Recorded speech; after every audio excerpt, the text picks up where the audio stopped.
Bonjour tout le monde, je m'appelle Darryl Levine, je suis membre du personnel de la ville de Côte-Saint-Luc. Je serai le modérateur pour la séance de ce soir qui a pour titre Plan directeur et Square Décarie, questions et réponses. Cette réunion est prévue pour 90 minutes. L'événement a lieu au Square Décarie dans le district 1 de la ville de Côte-Saint-Luc, Québec. Elle est également diffusée en direct sur Zoom et elle est enregistrée. This evening will unfold as follows. There will be presentations by the City of Côte-Saint-Luc officials, representatives of Décarie Square, traffic experts. Then we will open the floor to questions. Those here in person will be able to line up at the microphone in the front. And those who are watching over Zoom can press the Q&A button on your phone or computer, and you can type your question and I will read your question. Alors, la soirée sera divisée en deux parties, des présentations suivies d'une séance de questions-réponses. Tous les participants pourront s'exprimer en personne ou via Zoom. The City of Côte-Saint-Luc will take note of all the comments and feedback this evening, but if you have additional comments, you can share it in one of these two ways. You can attend the official legally mandated consultation meeting, which takes place on Monday, January 13, at 7 p.m., Monday, January 13 at 7 p.m. at the City Hall, or you can send your comments by email to consultation@cotesaintluc.org. Alors, vous pouvez assister à la réunion de consultation officielle le lundi 13 janvier à 19h à l'Hôtel de Ville. Vous pouvez également envoyer vos commentaires ou questions à consultation@cotesaintluc.org. All the details I just mentioned are listed on our public engagement website. The easiest way to find this website is to do a Google search for Côte-Saint-Luc Engage. And you'll find the webpage with all the information and the videos and documents and much more. So let's begin. The first speaker is the Mayor of Côte-Saint-Luc, Mitchell Brownstein. Thank you, Darryl. So we have Darryl and Jan on communications. Darryl's from our city and for the developers. And then we have myself, Mitchell Brownstein, the mayor, Stephen Early, city council, Tita Burku, city councilor, Melanie Rothpan from our urban planning department, Oren Sabag, city councilor, and Lior Asarad, city councilor with us tonight. So I'm here just to do the introductions. On the other side, my little paper on the other side, because I have to tell you that for me, Daniel Asselin, we've met, but Renaud Ledoux, Martin Chouinière, and Geneviève Lefebvre, welcome. It's the first time for me too. And I'm looking forward to what I'm going to hear tonight because I haven't seen all these presentations or heard these individuals speak, and I'm as interested in you as you. So I want to just tell you a little bit about what is a master plan. A master plan is a vision of what we'd like to see happen in the next 20 years. The last time we did a master plan was 20 years ago. And now we're trying to do another one that is going to improve the quality of life for the residents of Côte-Saint-Luc in all sectors. So how do we do that? It's no rush. I first of all always tell the council, and I'm telling that to you, it took us 20 years. Doesn't matter how long it takes us now, as long as we do it right, which means we have a consultation on January the 13th. You're here today. You had another meeting with your counselor recently, and you're going to come on tonight, of course, but on the 13th, even more importantly, either in person or on Zoom, being able to ask your questions on Zoom or in person. You're going to give us your ideas of what you'd like to see change in after all these presentations and everything that you're told today and on the 13th, how you'd like to see things different. But what the idea of the master plan is for your area, although I'm saying there's master plan ideas for all the areas, meaning all the malls and the entire city, not just the malls, is to provide housing for seniors who want to live close to their kids, is to provide housing for young families, for seniors, is to improve the situation in terms of traffic and the number of cars, is to provide quality of life for everyone wherever they live, particularly if you live near one of the shopping areas, so that you have everything close to you. If you live in one of the apartment buildings or condos, you can go downstairs for the dry cleaners, for a restaurant, for a cafe, for grocery shopping, to go see the doctor in what has to still exist for the CLSC in this type of area, and that everything that you need is close by, all the while not increasing traffic. So that's not for me to explain. That's going to be for the traffic experts to explain how they do that and how it works, not me as the mayor. I'm no expert in traffic. So that's the idea of a master plan, and that's what we're really trying to do. So as I said, we have many steps, we had many consultations, and there's still a process to do. And after we hear your feedback, we have to consider how can we make it better. Once a master plan is adopted, all it is zoning. Doesn't mean anything gets built. It's zoning. It means you can build here and you can build there. You're allowed to build this high there and this high there and this high there. This type of religious institution or recreational facility here, there, or everywhere, but nothing gets built. How does it get built? It could take 20 years since our last master plan things happened. And in the next 20 years, we hope that the ideas that we come up with will be built in the next 20 years. But it doesn't come tomorrow, and it doesn't happen by itself just because you're in a master plan. You still need to give your building proposal to the town planning commission, who has to review it and approve it and make modifications to it. And then once it passes the town planning commission, it has to go to council for approval. So there's many, many steps before anything gets built. And just because you have zoning in a master plan doesn't mean you get to build anything you want to build. It has to be done in a way that we feel is going to benefit the city and the residents of Côte-Saint-Luc. So I just want to give you a little idea of what a master plan is. It's a vision document with zoning that hopefully will improve the lives of the residents of the city of Côte-Saint-Luc. And now I'm going to pass you on to Councillor Stephen Erdely, who's going to give you a little bit. He's our city councillor responsible for finance. He's going to give you a little bit of the idea of financial projections and ideas. So Councillor Erdely, it's your turn. Here you go. Thank you very much, Mr. Mayor. So, just gonna make sure I don't get feedback. So first, before I begin, I just want, or maybe we'll flip to the first slide on the mayor pretty much answered the question about what is a master plan. But I just want to share a few words. Before I do, je vais faire la plupart de mes discours en anglais, mais s'il y a des questions après, vous pouvez demander en français. Si vous avez besoin d'une explication, je peux faire aussi en français. So just, I want to just share maybe a few thoughts on the master plan. The mayor gave a good introduction. But what I would say is the goal of the master plan is to look to the future. You know, we can't just look at what's happening today. We have to look and as mentioned, the last master plan was done 20 years ago. It was not even Côte-Saint-Luc. It was done during the borough years. So we have to look to the future. And I'll just share, you know, my own personal experience. You know, when I was young, when I was a child, I remember we used to go to Cavendish Mall. We'd go to a store called Ralph's, which is still there. And I remember my father would get his shirts there, and I got some, you know, first button downs and polo shirts. I remember we used to go to the toy store there. I remember coming to Décarie Square, going to see the movies. You know, it was a regular occurrence. When my children want to buy clothing today, we buy it online. It's shipped by Amazon or another company. It comes the next day. My wife, when she wants to buy something, she'll order in 3 different sizes online. She'll try one on, she'll return the others. That's the way people are shopping today. The world is changing, and the malls have to change in some ways too. We have to figure out how to adapt to the new reality of shopping. And I know it's still a work in progress. We're kind of at the cusp of different technologies, but we have to try to think what's going to be the future in 20 years from now, in 30 years from now, just like the previous master plans that try to predict. And so again, it's to look at guidelines for how we're going to develop the city, not just for today, but trying to think to the future. And I'll move on to the next slide. So some of you have said, well, we're just hearing about it now. We've never heard about it. And, you know, I shared an analogy to some, and I mentioned this at the council meeting. You know, I was watching the late night talk shows. It was the day after the US election. They interviewed people, said, oh, are you going to go vote? And they were like, oh, yeah, we're going to go vote.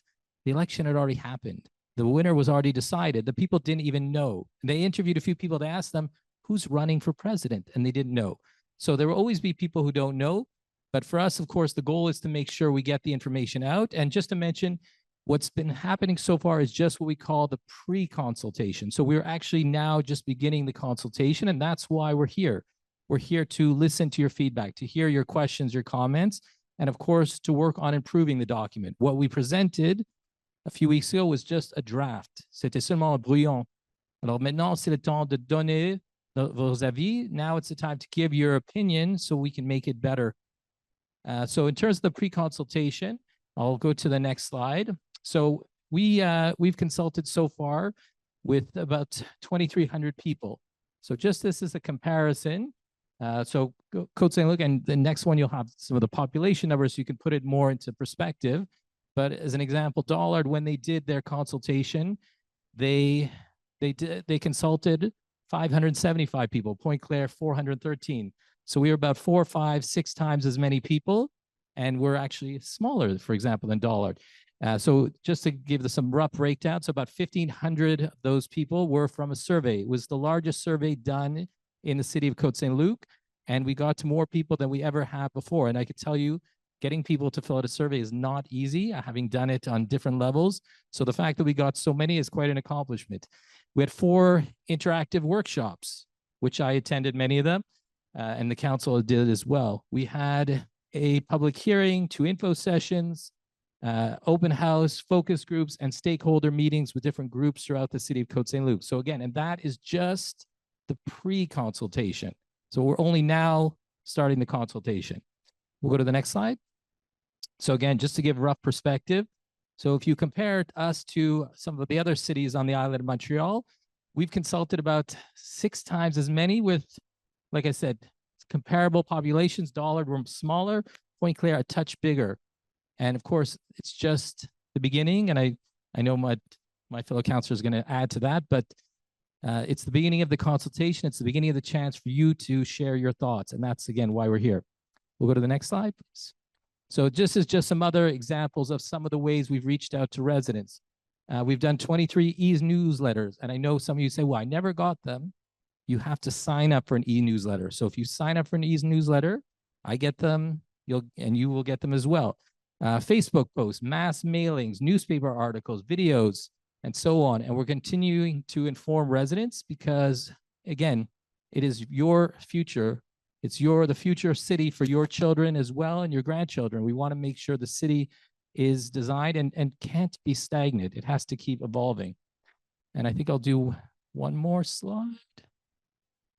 Yeah. And so the last one, and then I'm going to pass it over to my fellow councillor.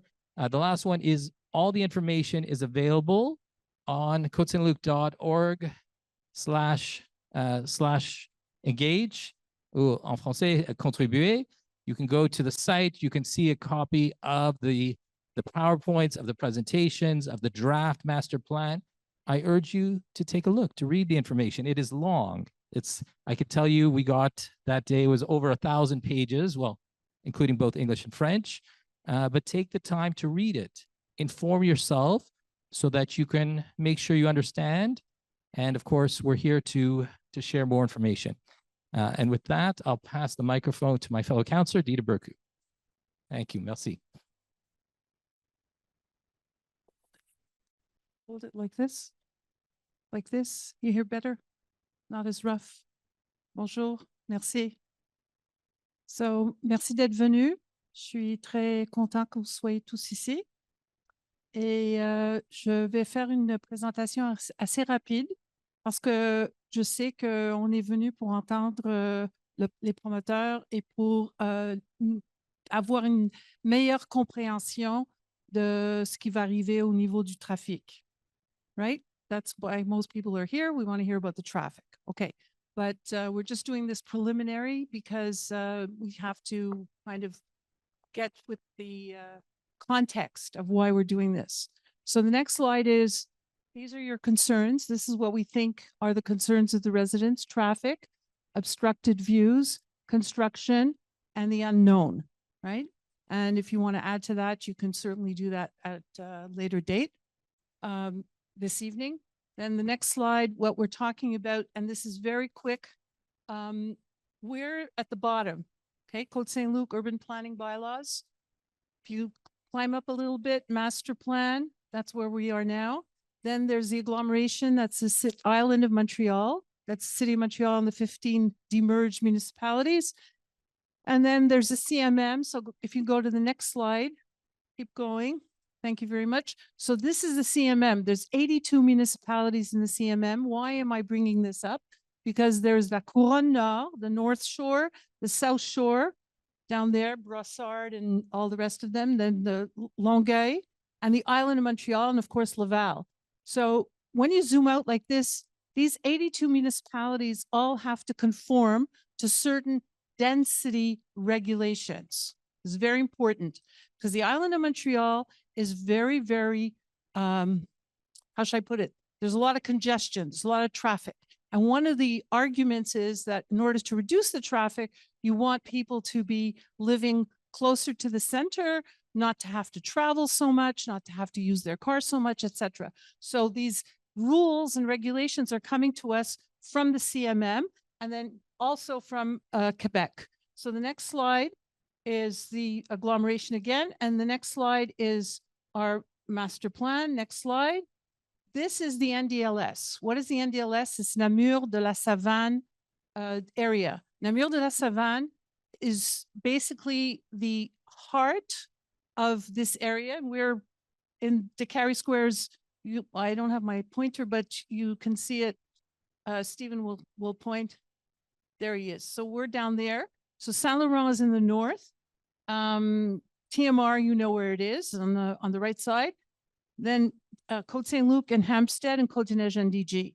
We've been working as a group, the NDLS group, for the past 4 years in order to coordinate our efforts. Unfortunately, up until 2022, everything was going pretty well. We had a coordinated effort to open Cavendish, and we even filed, the City of Montreal even filed a proposal to the BAP, the Bureau d'Audience Publique, in order to open Cavendish, in order to develop the Hippodrome, and in order to redevelop the entire area. I don't need to tell you, the entire area is being redeveloped. Every time you turn around, there's another development, right? So this Namur de la Savane area needs to be coordinated. Now, one of the things that we want to coordinate in this area is the train station. Next slide. So you'll see here the traffic at rush hour. Again, I don't need to tell you, you are the subject matter experts on traffic along Décarie. We all know this. And the traffic, obviously, 360,000 cars at the 15 in Côte d'Iliès, at the Carrefour that's right next to Royal Mount, is the congestion is just unbearable. And there have been umpteen reports, and I brought some of them here, and briefs and memoirs that the city of Côte Saint-Luc has prepared, that other groups have prepared to ask to decongest this entire area. And we're getting there, maybe a little bit slower than we would like, but we definitely are getting there. And the way we're going to get there is the city of Montreal has agreed to, at least in 2022, they agreed to the Cavendish extension. Now their focus is more on Jean Talon, to put a tramway and bike path on Jean Talon. But as you know, there's going to be an election in 2025. So we'll see what the next administration comes up with. But ultimately, clearly, this is what we need. We need to open up the area. So in order to do that, we'll go to the next slide. Here we are. This is today. So you can see as a landscape, we feel that we could do a little better, right? This is what you call a heat island, right? You see on the top where it says urban heat island, that's hot red, right? And basically all the guidelines that are coming down from all the levels of government are to urbanize and to green those heat islands, and not to have these massive parking lots and not to have these massive spaces that are not conducive to a healthy urban lifestyle. So once we recognize that the status quo is not sustainable, what do I mean by the status quo is not sustainable? Presently, the malls are in dire need of renovation. They're in dire need of either upgrading, upzoning, changing their vocation, and also the citizens, the taxpayers of Côte Saint-Luc need to generate more revenue from those sites because the status quo is not sustainable. We didn't bring you all the financials, but we could show you, and we have the proof that as our taxes are going up, as your taxes and my taxes are going up, the malls in their present state and condition, their taxes are going down. And if that trend continues, the shift is going to be tremendous. And the tax burden shift is going more towards the residential, and we want to reverse it. And in order to reverse it, we have to redevelop the malls. There's no other option. The status quo is not sustainable. The status quo is not sustainable for another reason, because the 500 cars you had in 2018 coming in and out of the mall, today we have reports, and we'll soon hear about it from the city of Montreal, that it's gone up to 700 or 1,000 or 2,000. In other words, there's going to be more and more traffic generated from this site if we leave it as is. It's not going to stay as it is. It's just, there's going to be more and more traffic because the mall will be filled up with more and more commercial spaces that are going to require more and more cars. And so you'll hear from the traffic experts. So the next slide is what it looks like. And it's certainly not the most attractive, shall I say. And the next slide is basically what did we do when we put together our vision?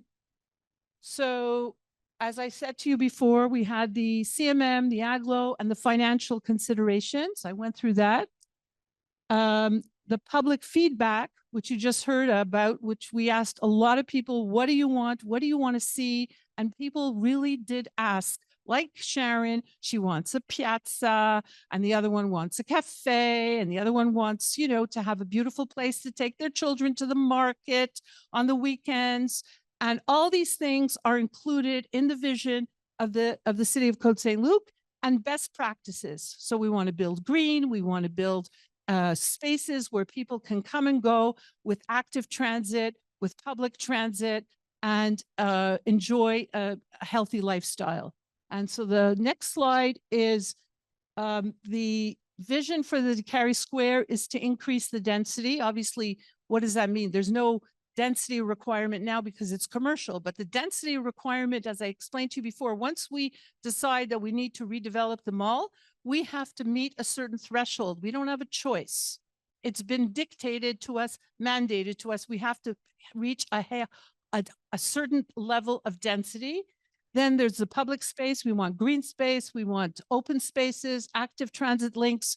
So the vision has always been to have a train station at the, basically between the mall and the Walmart. And I can show you lots of preliminary studies that were done by EXO and ARTM. We've had many discussions with them about it. And ultimately, we'll get there because, as you know, we need that mobility in order to be able to use all the available modes of transit that are going to come up, and underground parking. So we won't have the surface parking anymore, but we'll have lots of underground parking. And the next slide, please. So here's the timeline. November 20th, we had the first draft. The consultation today, in your case, is December 11th. January 13th is official consultation for the entire master plan.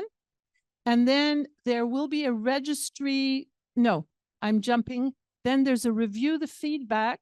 And I don't know what that date is. Melanie, what is that date? Sometime in February.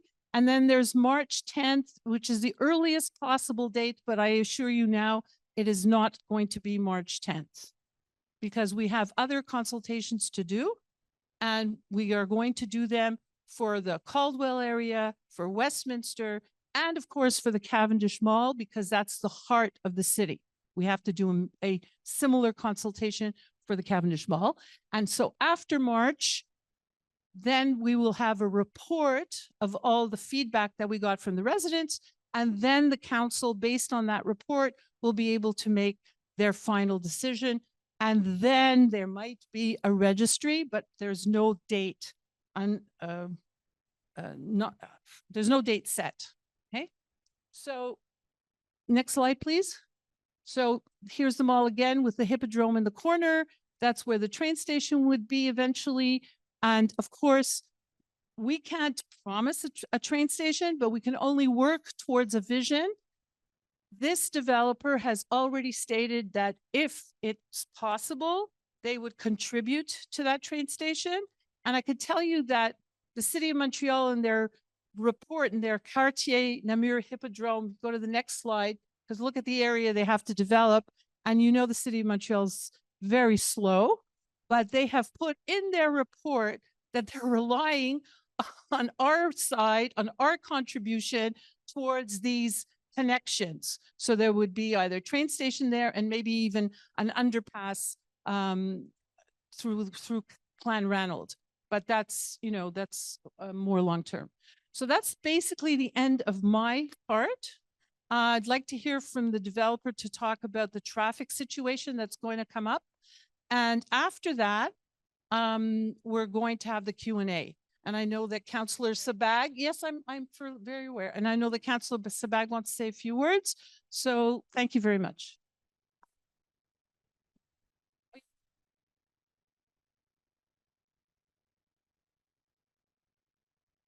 Décarie, yes. You want to show them? This is Décarie.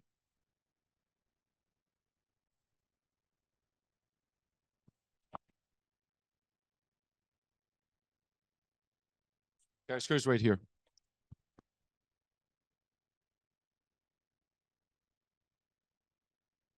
It's different when you see it from above, right?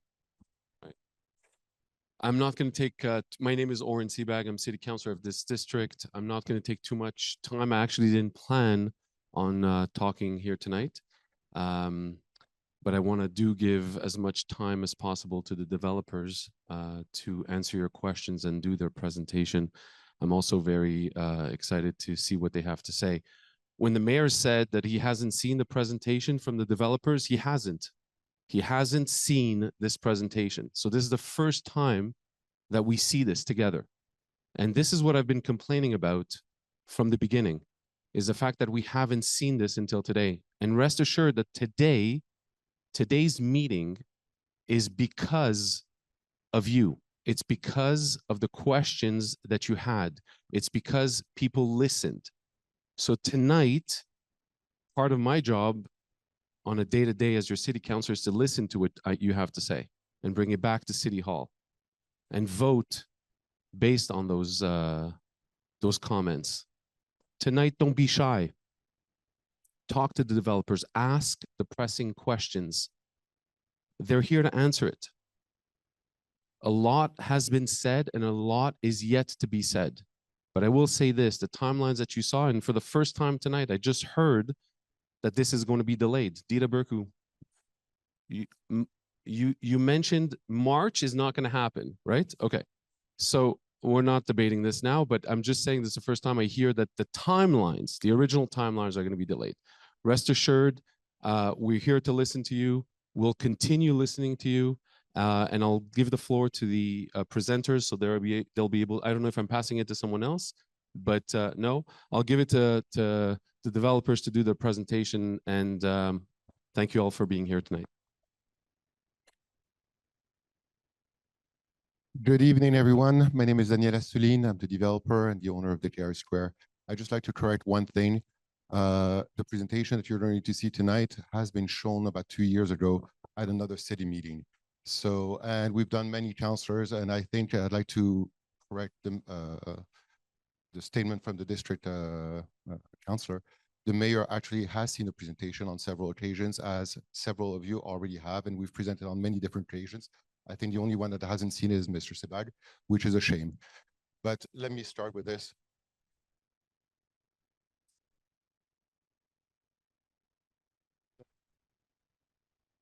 But so, correct, correct. Exactly. So the one part, I mean, all the traffic data has been shown, all this things has been shown and explained. And what I'd really like to do is to show you today the idea that we have behind Décarie Square. Louder? With pleasure. So let me just start by saying that we bought Décarie Square 6 years ago. I'm an old technology guy. I started real estate about 10, 15 years ago, and I really did it when I sold my technology business.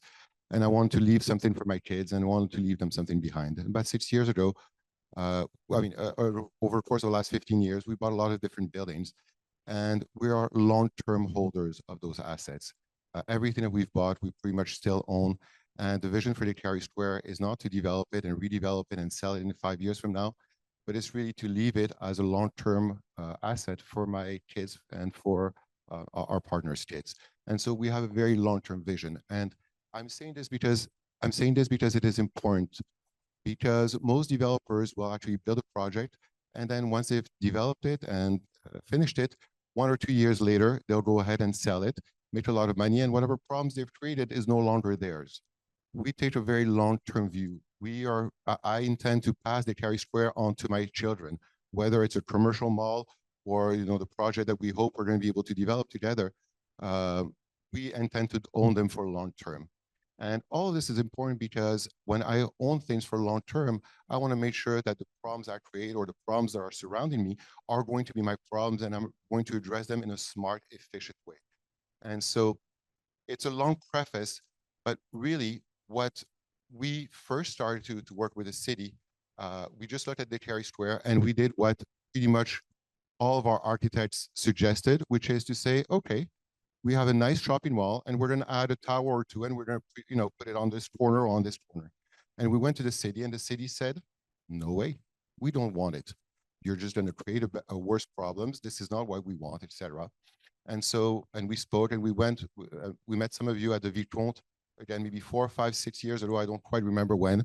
And one of the comments that we heard again and again and again was traffic is catastrophic and it's getting worse, and we want you guys to be a part of the solution, etc. So we hired some traffic experts, and they did a study, and they looked at the traffic conditions in Décarie Square. 2018, that was when the first study was done. Thank you. It was a long time ago, and we'll talk about, some of the data.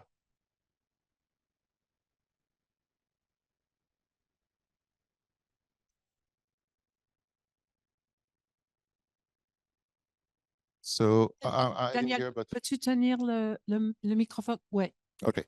So like I said, so when we actually hired the traffic engineers to give us a traffic study, and we were sifting through the data, one thing became very, very apparent. And if you can now jump to the next slide, is that what we saw is that for every square foot of commercial real estate that we have, we generate a lot more traffic than residential real estate. Let's go through this. Can you please go to the next slide? It's not hard to imagine. Take a 1,000 square foot residential condo, right? On average, right? If we take this as a baseline, and you can imagine this, 1,000 square foot apartment is typically 2 to 3 people working into it. Maybe we can see 1.5 people going in and out of their houses during the day, right? Using their cars. But imagine now that 1,000 square foot office space, you're going to have a lot more work in that one same 1,000 office space layout. You're going to have suppliers coming in. You're going to have clients coming in. Imagine a doctor's 1,000 square foot space. Imagine how many clients, how many visits, how many patients a doctor will actually come through and bring through its office to generate this. And so we know that office space on general generates about 3 times the amount of traffic as residential. And furthermore, if you can jump to the next slide, again, this is empirical data. A shopping center generates almost 10 times the amount of traffic as residential. This was for us the moment that opened our eyes. When we understood that we were actually the biggest contributor of traffic to Vézina, we said, okay, not only can we do better, but we have the power to change this and we have the power to do much better. And let's move on to the other slide. I like to present a little video because when we saw this, one of the things we realized is that, okay, we don't need a large commercial shopping center with lots of stores that not a lot of you go to. We know the stores that you like. We know the services that you guys want. We know that we can keep those, and we know we can keep a much smaller shopping center, which is going to generate a lot less traffic, and use that reduction in traffic to hopefully get from the city more residential density, which is going to lower property prices, lower housing and rents for people who can't afford it, make a beautiful development for all of you, and hopefully increase your property values. And so we'll go through, first of all, the presentation of what we hope to build with the city's permission, with your blessing. And after that, we'll go through kind of the logic of why we believe it will be a net reduction.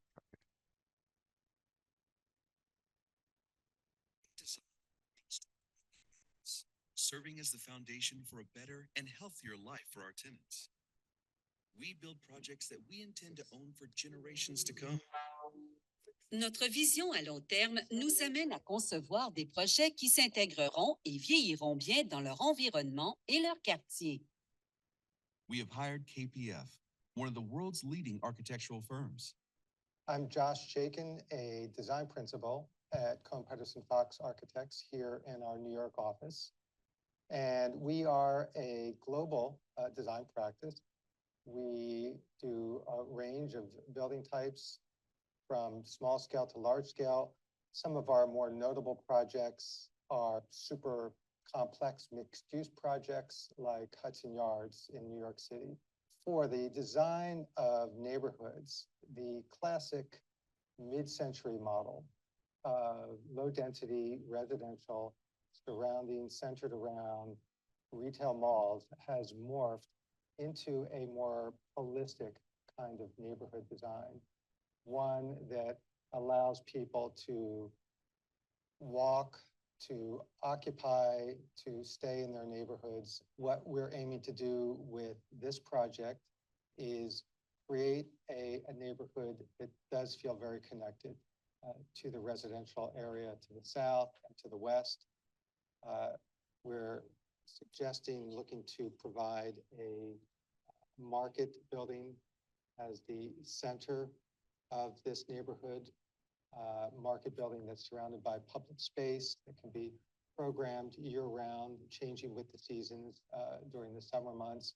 It could be used for great outdoor activity through the fall and also maybe later spring. What we'd like to achieve for this project is something, a master plan neighborhood that feels authentically part of the city. We want to create a village that we will be proud to own 50 years from now. A development that people will still enjoy seeing, living, and working in. One that is easily accessible and is traffic friendly. A new, greener project that will reduce environmental impacts greatly. Nous concevons un nouveau village en plein cœur de la ville, axé sur le bien-être de ses habitants et du quartier. We have imagined an integrated community where our residents and neighbors can shop, socialize, eat, exercise, run errands, and live affordably. This will include an integrated community where you can work, play, and live. A spa and activity center designed to promote healthy living. One of Montreal's largest medical clinics. A fresh food market with plans for a hydroponic veggie and fish farm that uses only 4% of the typical water requirements. We are gifting a community center to the Côte Saint-Luc residents. We are also adding green roofs, green parks, green everything. Nous tenons à souligner que notre vision est de transformer ce site exceptionnel en un environnement structuré, intégré et diversifié via un développement durable axé sur la proximité, le transport actif et le transport en commun. En offrant des logements de différents types et budgets, des espaces de bureaux, des dépanneurs, des boutiques et des cafés, un marché public, un centre communautaire, une clinique médicale et de vastes espaces verts, notre objectif est de créer un véritable milieu de vie intégré. That means making these neighborhoods more experiential, bringing people into the neighborhoods, providing the kind of infrastructure and planning that allow people to enjoy the spaces in multitude of ways. When we're designing mixed-use neighborhoods, we are focused on those things that create a lifestyle experience. It is a model that thinks about how people use their time, something that we feel also respects people's use of time. It almost provides a kind of urban therapy. It provides a way for one to enjoy one's city in a way that suggests comfort and appreciation for the amenities that an urban space can afford. We know that traffic is a key concern. Although it may not seem intuitive, the redevelopment of Décarie Square should improve road traffic around the site, primarily along Vizina Street, by significantly reducing the number of vehicles entering and leaving the site. Il est essentiel de comprendre que le trafic routier par pied carré généré par un usage résidentiel est bien inférieur à celui d'un centre commercial. Some commercial activities generate 9 times more traffic per hour than an equivalent volume in residential development. In order for us to generate less traffic, we need to significantly reduce the commercial component and trade it against residential space that is a lot less demanding in terms of car traffic. The new density mix calls for a net reduction of traffic that reaches 30 to 45%, depending on the time of week. Mais nous ne nous sommes pas arrêtés là. Nous prévoyons un nouveau centre de transport qui réduira davantage le trafic et donnera accès à de nombreux nouveaux modes de transport plus sûrs, meilleurs et plus verts. Indeed, we are working with authorities to gift the following to our tenants and neighbors: a new safer pedestrian footbridge that links to Namur Metro, a new train station that will take passengers to downtown, a new public bus terminal, car sharing and charging stations, new bike stations and bike paths that link to the rest of the city. Let's step back for a minute and remind ourselves that Décarie Square was built for another era 50 years ago. We are reimagining a new development where architectural design, energy efficiency, energy conservation, and the use of renewable energy are all key ingredients. Notre objectif est d'aller au-delà des exigences réglementaires existantes en développant un centre qui aura 50 ans d'avance sur son temps. We are transforming Décarie Square from something that is 50 years behind the times to something that is 50 years ahead of its time. It will be the most forward-thinking and sustainable development that Montreal has ever seen.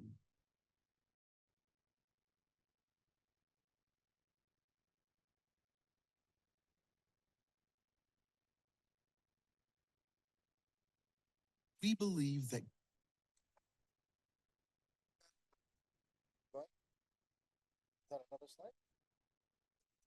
So I'm Renal Ledoux. I'm a traffic engineer. I've studied in Polytechnic a few years ago. And I just found out tonight that he might have been one of my students there when I was at the master's degree. So we did actually, I'm for Sevilla, and we did actually what we would call rather a technical audit. So the actual study that was made by Geneviève at CIMA was based on 2018.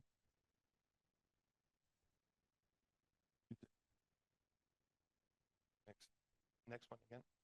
So based on 2018 traffic counts and analysis, taking into account what was then the traffic. Obviously, it rose ever since. I've been told tonight that currently the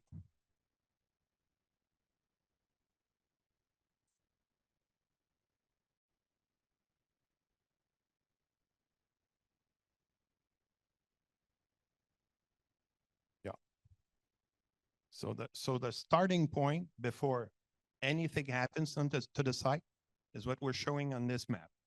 And basically you've got, if you allow me, this is Vizina Street. Shopping mall is here.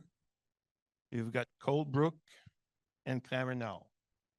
And obviously the carry at the top. So basically, to make it simple, green is you're not that bad. It's as traffic signals, basically.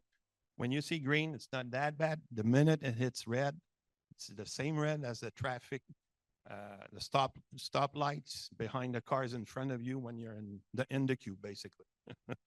So along Vézina, it piles up. And it piles up because mostly of the Décarie that's got limit. The Décarie overpass, there's 2 traffic lights there. And Geneviève, you'll correct me if needed. So there's 2 traffic lights here at each end of the overpass. And there's pedestrian that need to cross there. A lot of car coming along Vézina there. So that's the bottleneck. If no one can go through there, it piles up, and then piles up. So that's basically it. So as you can see, in the axis of Coldbrook, it's red on the side of the Square Décarie.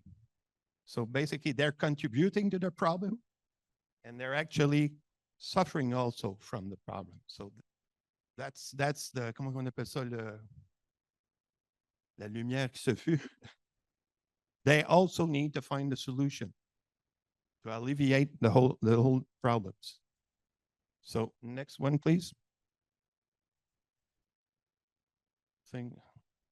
Okay. So as we're starting, traffic in and out in 2018 from Square Décarie was measured at 467 cars per hour, peak time, morning peak time, sorry.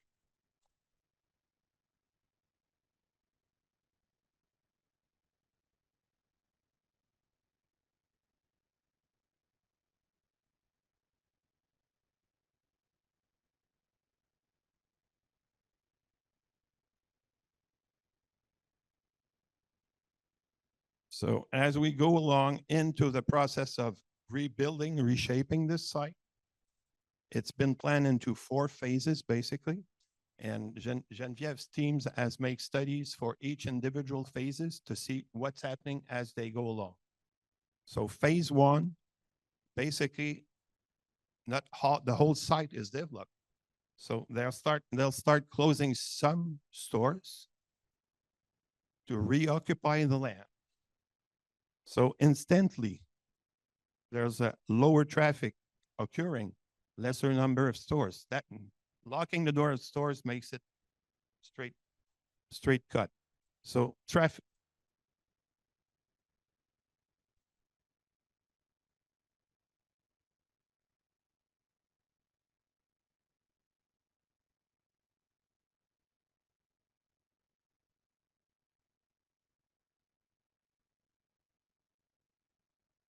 But be careful. As a generator, yeah, as a generator. So let's be careful. We're not solving Vézina all by ourselves. The problem along Vézina remains as more traffic, or still the same amount of traffic, will go towards the Décarie in the morning time. So that queue might be shorter, but surely there will be a queue still. As they build along phase 2, 3, and 4, obviously they're adding buildings onto the site. So basically more traffic generated in and out from the site. Sorry if I'm swaying. And basically you go then from 171 all the way up to 321 vehicles in and out from this site once the development is completed. So to put it simple, I'll pick back. C'était suivante. On l'avait-tu laissé? You want to show me that? Okay. To put it simply, my easy way, une analogie en français, y a-t-il un l'équivalent? Analogy, is that correct? So basically, you can imagine yourself tonight coming here from your home. That's 1 trip per person.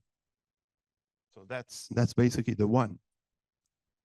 As you walked in tonight here, where you're alone, obviously you do understand now this equation.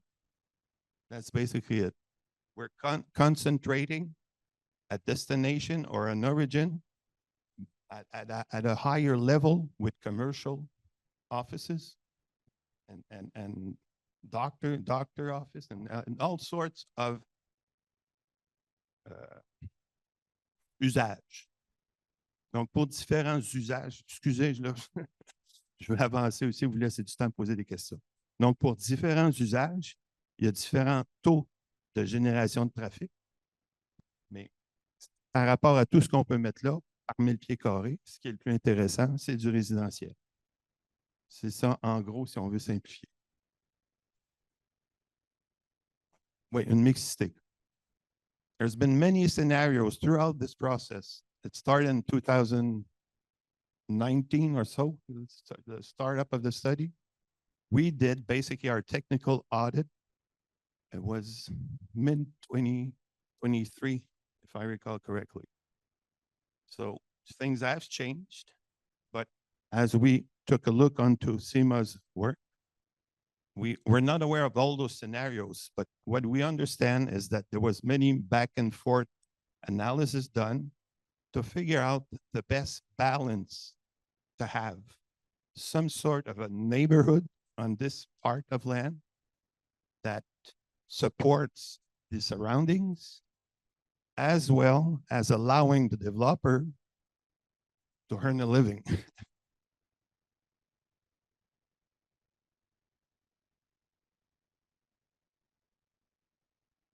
And when we were looking at this, it's important when we're looking at who do we want to keep as tenants over the long term, what we're always looking at is two different things. The first one is, so we have one criteria that we're trying to apply. What we're trying to do is we're trying to make sure that the tenants that will live in Décarie Square will be able to get 85% of their weekly needs without leaving the site. That means they can just walk down, replenish a little bit of their groceries, take their coffee, drop off the dry cleaners, drop off the grandkids at the music class or the music lesson at night, at the music studio, little activities and everything. And so that are just for the local residents as an amenity. And that doesn't mean that you guys don't get access to it. You can just walk down. You guys have the best access to all of this, right? So that's number one. We're always looking to make sure that our tenants will have 85% of their needs met without ever leaving the site. That's criteria number one. And criteria number two is whenever there's an option to generate traffic, we look at traffic generation that is outside of morning rush hour. So again, and that's why I mentioned it. It's Pilates studios, it's dance studios, it's activities for our kids. It's all types of things that people who pay rent but don't generate traffic during the day, which is where we need it the least, right? So we're trying to be smart about it again, because like I said, we're going to own the Décarie Square for a very long time. And so we want to make sure that the people and the tenants we put in will be happy living here, will be happy renting from us, and will be profitable and all these good things. So to sum it up with this slide, we're back to 336, which is lower than the, sorry, you've skipped, okay. So basically we've been talking so far about the peak hour in the morning. Now you see numbers for morning, afternoon, and Saturday peak hours. And basically same results for all the peak hours, a lower level of traffic because of the choices, the decisions made about the mixity and providing a self-supporting as much as possible land buildup. By the way, I want to specify one more thing, is that not only did we go and get empirical data, which is, national, citywide data, but when they did all this, we actually went and we said, no, we want to go further. Please go ahead and test what the exits are Westbury, at the Vicomte, at the other building, I always forget the name next to it. So we actually went to the buildings that are right next to us and see, are people having different habits than what we say? Do they take their cars more often? Is there something different about our sites? Again, we want to be safe. We want to make sure that we're doing the right things. We're about to put in, I think I've said it, close to $1.2 billion into this. I want to make sure that if I put this money into it, I'm not building the disaster of a site where nobody's going to want to take their cars to come in and out. Nobody's going to want to rent an office space or residence for me, because it's going to be hell to come in and out.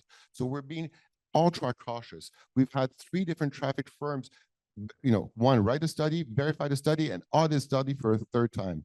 We're being ultra careful, and I'm sure the city will come up with its own traffic study in due time to, again, validate and corroborate.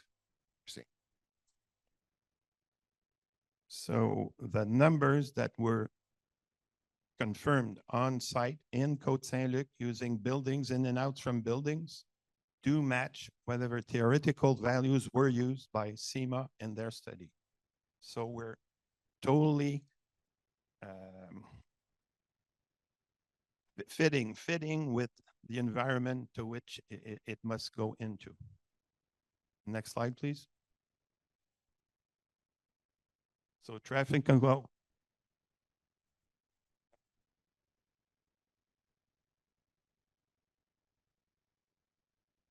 So while it seems a bit counterintuitive, the traffic conclusions are pretty clear. Right now, we all know that the current traffic that we have on Vézina is significantly higher for only one reason. We have more tenants in the mall, and we know we're generating even more traffic than we were in 2018. So we have every reason to believe that, we're generating more traffic, and so therefore, whatever traffic decreases we're going to bring forward are going to be even more drastic than the ones we're presenting. What we're seeing today is that also from day one, the day we get the permits, traffic drops instantaneously. 63% of the traffic we generate will disappear from day one. And even 10 years later, when the whole project is fully completed, if everything goes well, and 10 years later, when the whole project is completed, we're still going to generate much less traffic than we are today, or we were in 2018. That's a significant gain for you guys. And also, one of the things we didn't take into consideration, and we'll talk a bit about in the rest of the presentation, but some of the analysis were done for what are the impacts of a train station going to have on traffic studies. We discarded those. We want to be safe. We don't know that we're going to have the permission to build a train station, and so we didn't want to put in numbers that we're going to have to come back with. We didn't put a traffic hub numbers. We didn't put a lot of things that we just discounted because we want to be on the safe side. We want to be conservative. We want to present numbers that we can defend to you guys, to the city, and to everybody. And again, numbers that we feel that we're going to be safe with. That's the one. So what is the vision for the new Décarie Square? The first and foremost important thing here is we're not asking for new buildings to be added to Décarie Square. That's not what we're doing, because that would be just a traffic hell. What we're doing is we're saying we have 550,000 square foot of a mall, right? It is polluting in terms of traffic in the same way that if we had 5.5 million square feet of residential space. That's the equivalent of almost 6,000 homes. There's no way we're going to fit 6,000 homes in Décarie Square. There's no space. Even if we went to 80 floors high, there's no way.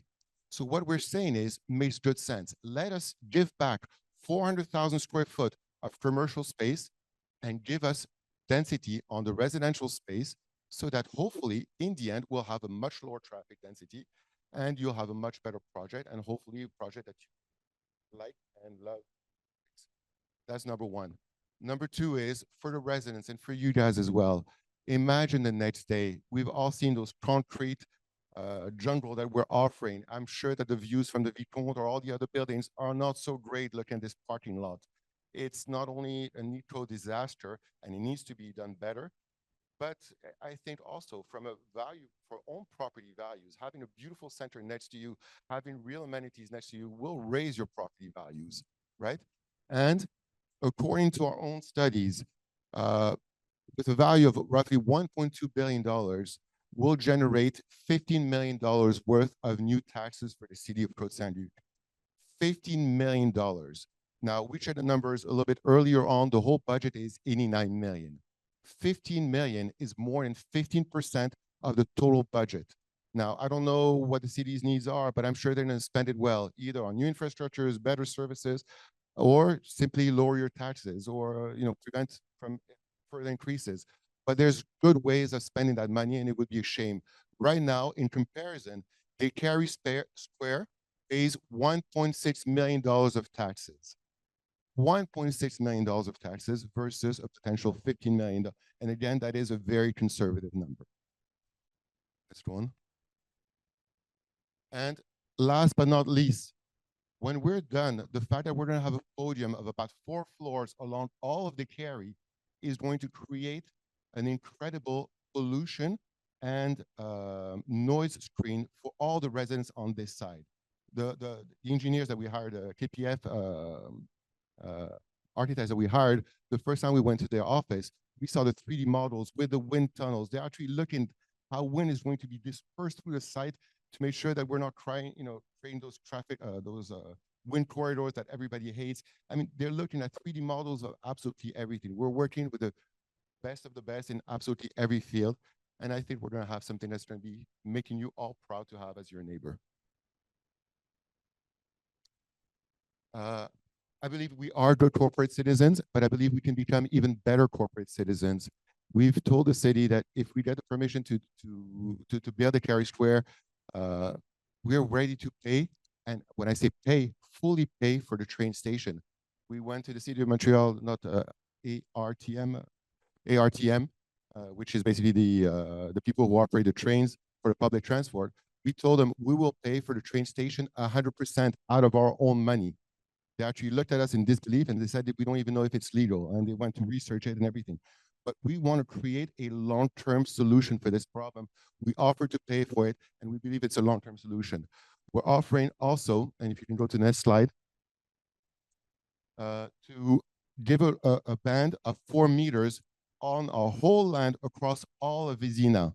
What will that allow us to do? That 4 extra meters will allow us to create a full pedestrian access, bike path, and add 2 more lanes on Vézina. And I don't know about you guys, but every morning when I take that road and I want to try to go right, or I want to exit the mall and everything, it's always hell. Adding those 2 lanes can hopefully, I mean, it will never make the Décarie access that much better, but it will make and deblock the whole thing. So those parking people who are parking there and who have been there for the last 6 or 7 years are the real nuisance. It's impossible to navigate. There are real solutions, and we're trying to bring our own solutions there. We've also offered to open up Clarinald, to pay for a bridge or to pay for a tunnel. We pay, not you guys, we pay for it, right? We are trying to do all the right things because, again, and I'm not doing this for charity. If I'm going to spend $1 billion to create a beautiful project, it only made sense for me to add a few $1 million to build a great overpass, to build all those services. So I'm not doing this because I'm a nice guy. I believe I'm a nice guy, but I'm not doing this because I'm a nice guy. I'm doing this because it makes good business sense. It is the right thing for us. It is the right thing for our residents, and it is the right thing for our neighbors. It is one of those rare moments in life where all the interests of all the parties align. There's no reason to say no to this. It just aligns on absolutely every bit. We're all in the same boat together. And we also offer, you can go to the next slide. We also offer to completely redo a makeover of the overpass that leads to the Namur Metro, to the metro, and completely cover it, make access much safer, much cleaner, better during winter and summer, and all these things. Please go to the next slide. That's it. I am done.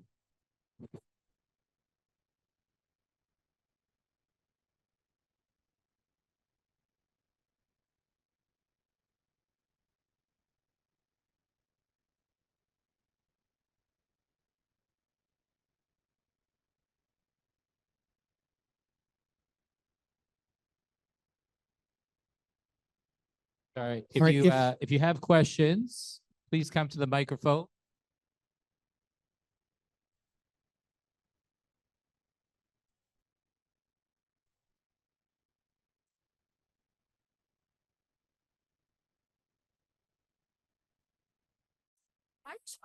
Make sure the mic is working. Go close to the mic, please. Hi. Okay. My name's Zippy. Okay. Okay. How to open Glen Ranald?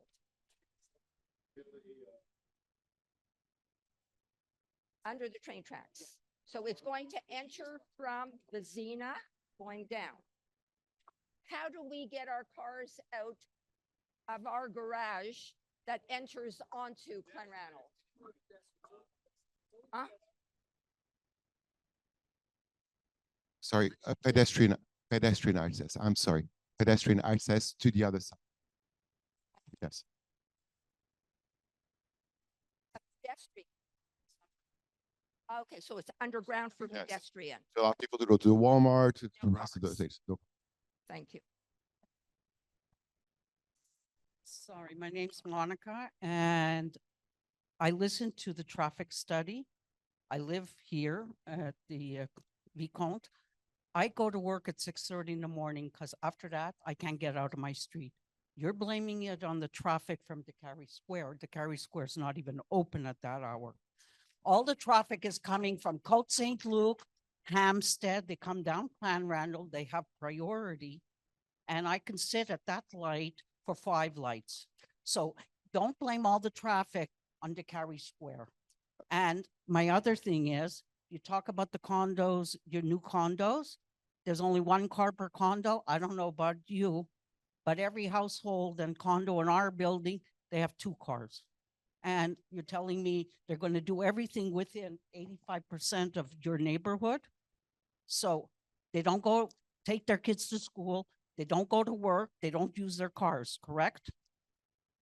What they do, but they don't take their cars all the time and for every activity. And they certainly imagine a 1,000-square-foot condo, ma'am, and imagine a 1,000-square-foot doctor's office. How many ins and out are going to be in the doctor's office? How many cars are actually How many parked in people will Décarie come in Square and during the out day? of a doctor's office during an hour, ma'am? Sorry, I we're don't gonna know. have. Most of us walk sorry, across the sorry, street. excuse So me. a lot of people will actually take their cars, and we have it. And ma'am, I just like to clarify sorry. one thing. It's not my numbers. Those are people who actually did the counting of those numbers. So it's not your appreciation from what you see at Le Vicomte, because it is nice that you can feel something, but also feel different things. And so between what you feel and what I feel is not important. Okay. The only thing that's really important is factual data, which these Okay, guys have but these collected, traffic which these people have stand there collected. from Sorry, 7:30 Yes, till 9 exactly. o'clock in That's the exactly morning? what they did. Sorry, we're gonna That's do. exactly what the We're gonna do process one was, person ma'am. at a time. Otherwise, we're talking That's over each other. exactly what the process was.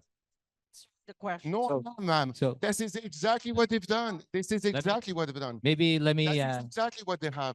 So That's exactly what they've so done, ma'am. sorry, They've actually taken Daniel. out the Maybe exit let from me. the Gary Square Maybe let me. in Sorry, 2018. sorry. Yes. Excuse me.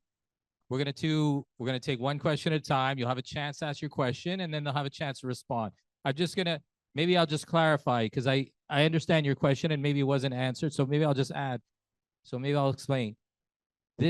What happens here is not going to solve every problem. So just to be crystal clear, what they're talking about is a reduction in the traffic related to this building, related to this location. So what that means, so for Décarie Square, just to be clear, even though I don't even know the store's open at 10 or 9. Just to clarify, you Ju- allow me just 2 let minutes? let me just finish. So I'm saying, even though Décarie Square only opens at 8 or 9 or whatever time it opens in the morning or 7 in the morning, there are people who come before. There are people who work in the stores who come earlier. So there's a lot of traffic. They're not excuse me. They're not, but let me finish. Excuse me. Let me finish. I'm saying this is not, you're talking about traffic related to people who live in Côte Saint-Luc and people who live in NDG. We're not necessarily going to solve every problem overnight.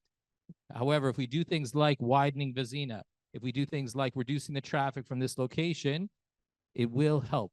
But I'll let you go ahead and. I'll just repeat myself. Basically, what I've shown and what I've spoken to is a problem at the Décarie Boulevard intersection with Vizina.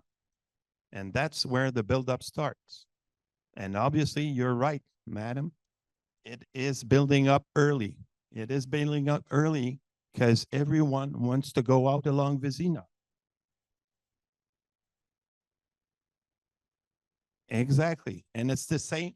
It's the same on Fleet. It's the same on Côte Saint-Luc. It's everyone wants to go in his car towards Décarie. And these guys are at the door watching you guys pass by. They're proposing. No, what we're saying is that. I just what- want to say, in what terms we're- of traffic, what they're saying is only talking about the Décarie Square.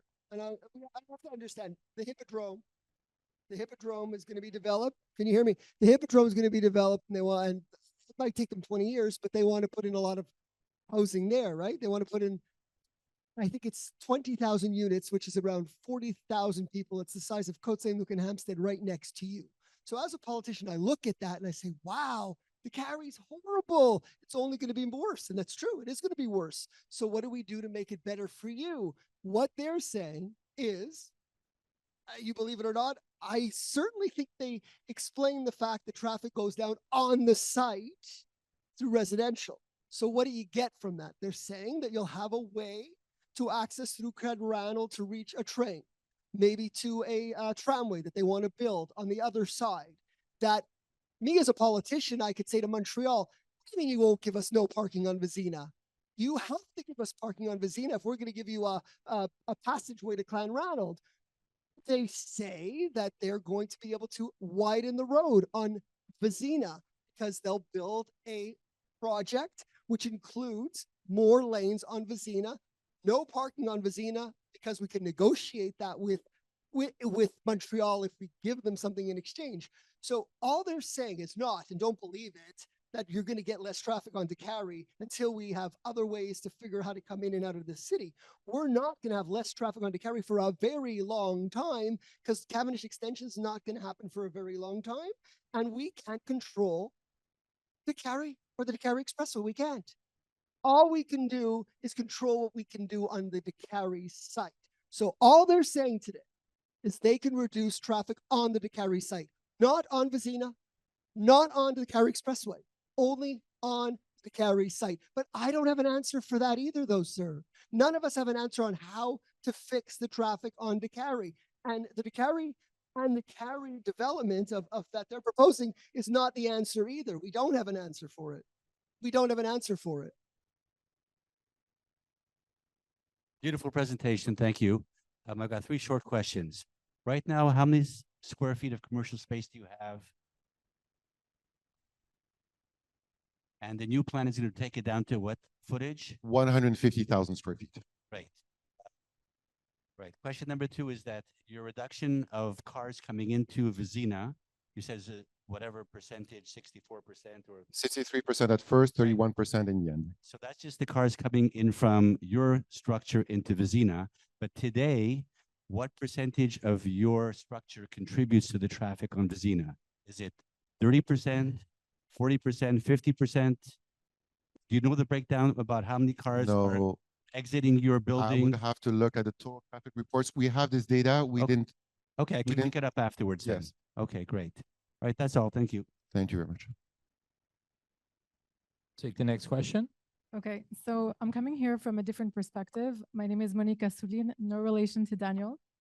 I'm here as a real estate broker, a lifelong Côte-Saint-Luc resident, a hater of traffic, but a lover of new construction and real estate. Dita's right, status quo is not sustainable. But for the last 25 years of most of this council being in office, what have they actually done to help the city of Côte-Saint-Luc traffic? Exiting this way, exiting through District 1, which the streets leading to Décarie belong to the city of Montreal. Has any communication been done with the city of Montreal? Because you can have all the vision you want, but if the city of Montreal objects, then what? How's your relationship with them? It appears to be either non-existent or none of the council has been strong enough to get the results if they've even tried. A couple of years ago, I bumped into a city councilor who is not here tonight, and I asked him about this traffic that he said he was working on, and he didn't even know what the parking restrictions were in the morning on Vizina. So how can you be discussing with Montreal if you don't even know what's actually going on? So my question, and it's not to the developers, it's actually to the city, can the city councilors and mayor be a little bit more bold and make our city more efficient, working with the city of Montreal to actually make changes? We need Décarie Square to be redeveloped, but to put the whole responsibility of traffic on the developers is way too easy. The traffic changes should have been made decades ago. The city may have had the vision, but the action has been non-existent.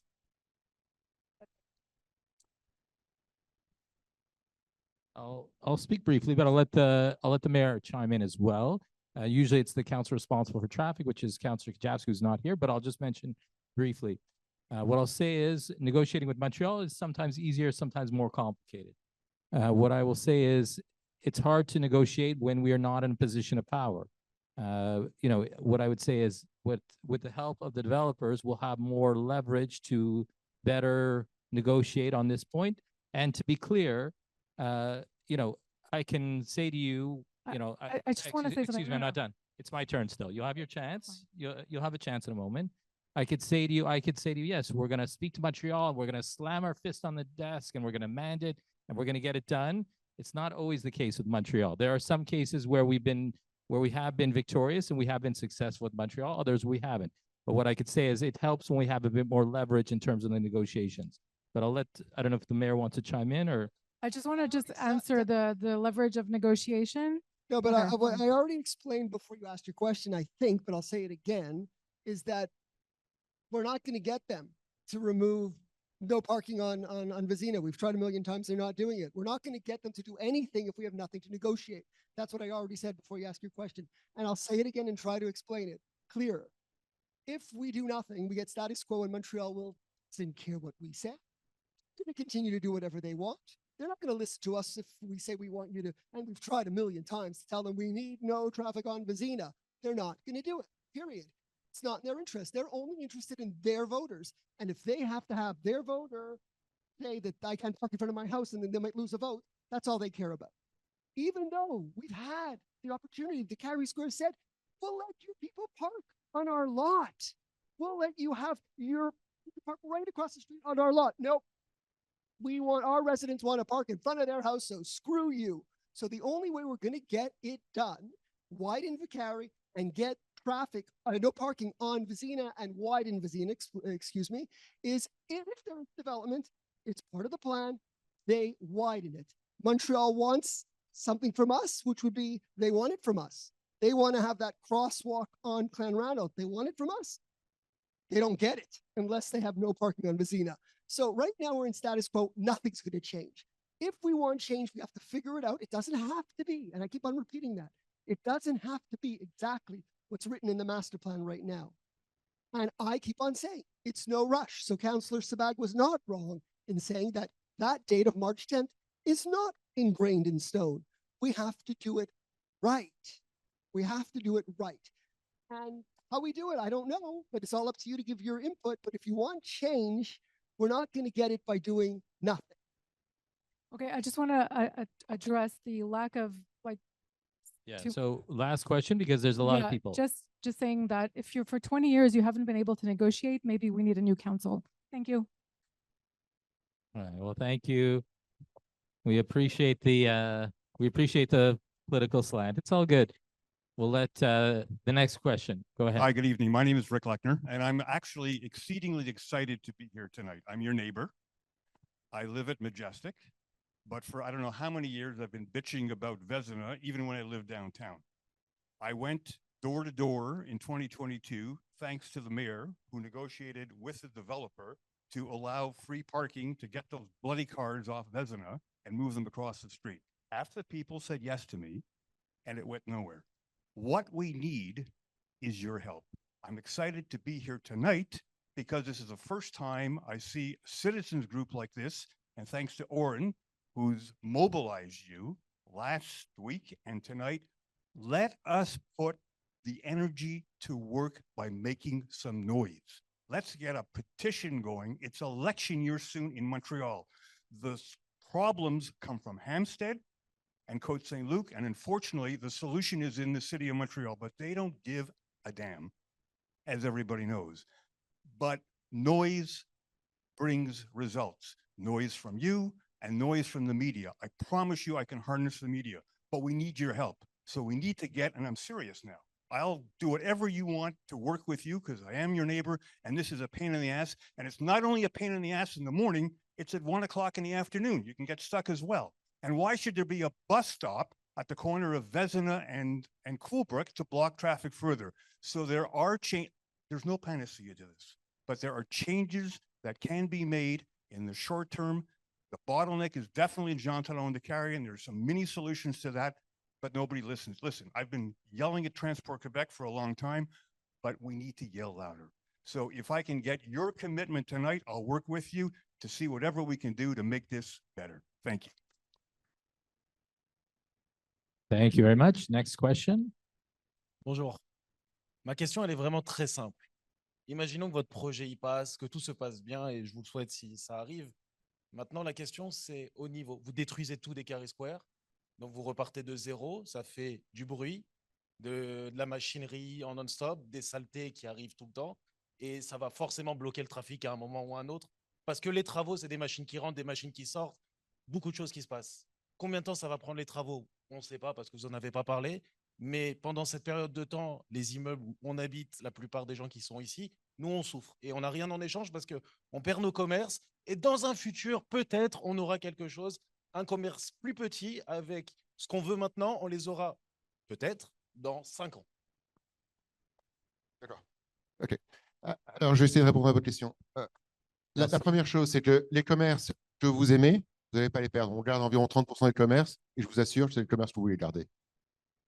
Non, non, non. On garde 30% des commerces. On va lui laisser répondre. Alors, s'il vous Non, plaît. non, mais c'est bien. J'accepte les questions parce que je veux être sûr de bien pouvoir clarifier. Donc, effectivement, on garde 30% des commerces. We're keeping 30% of the shops from day one.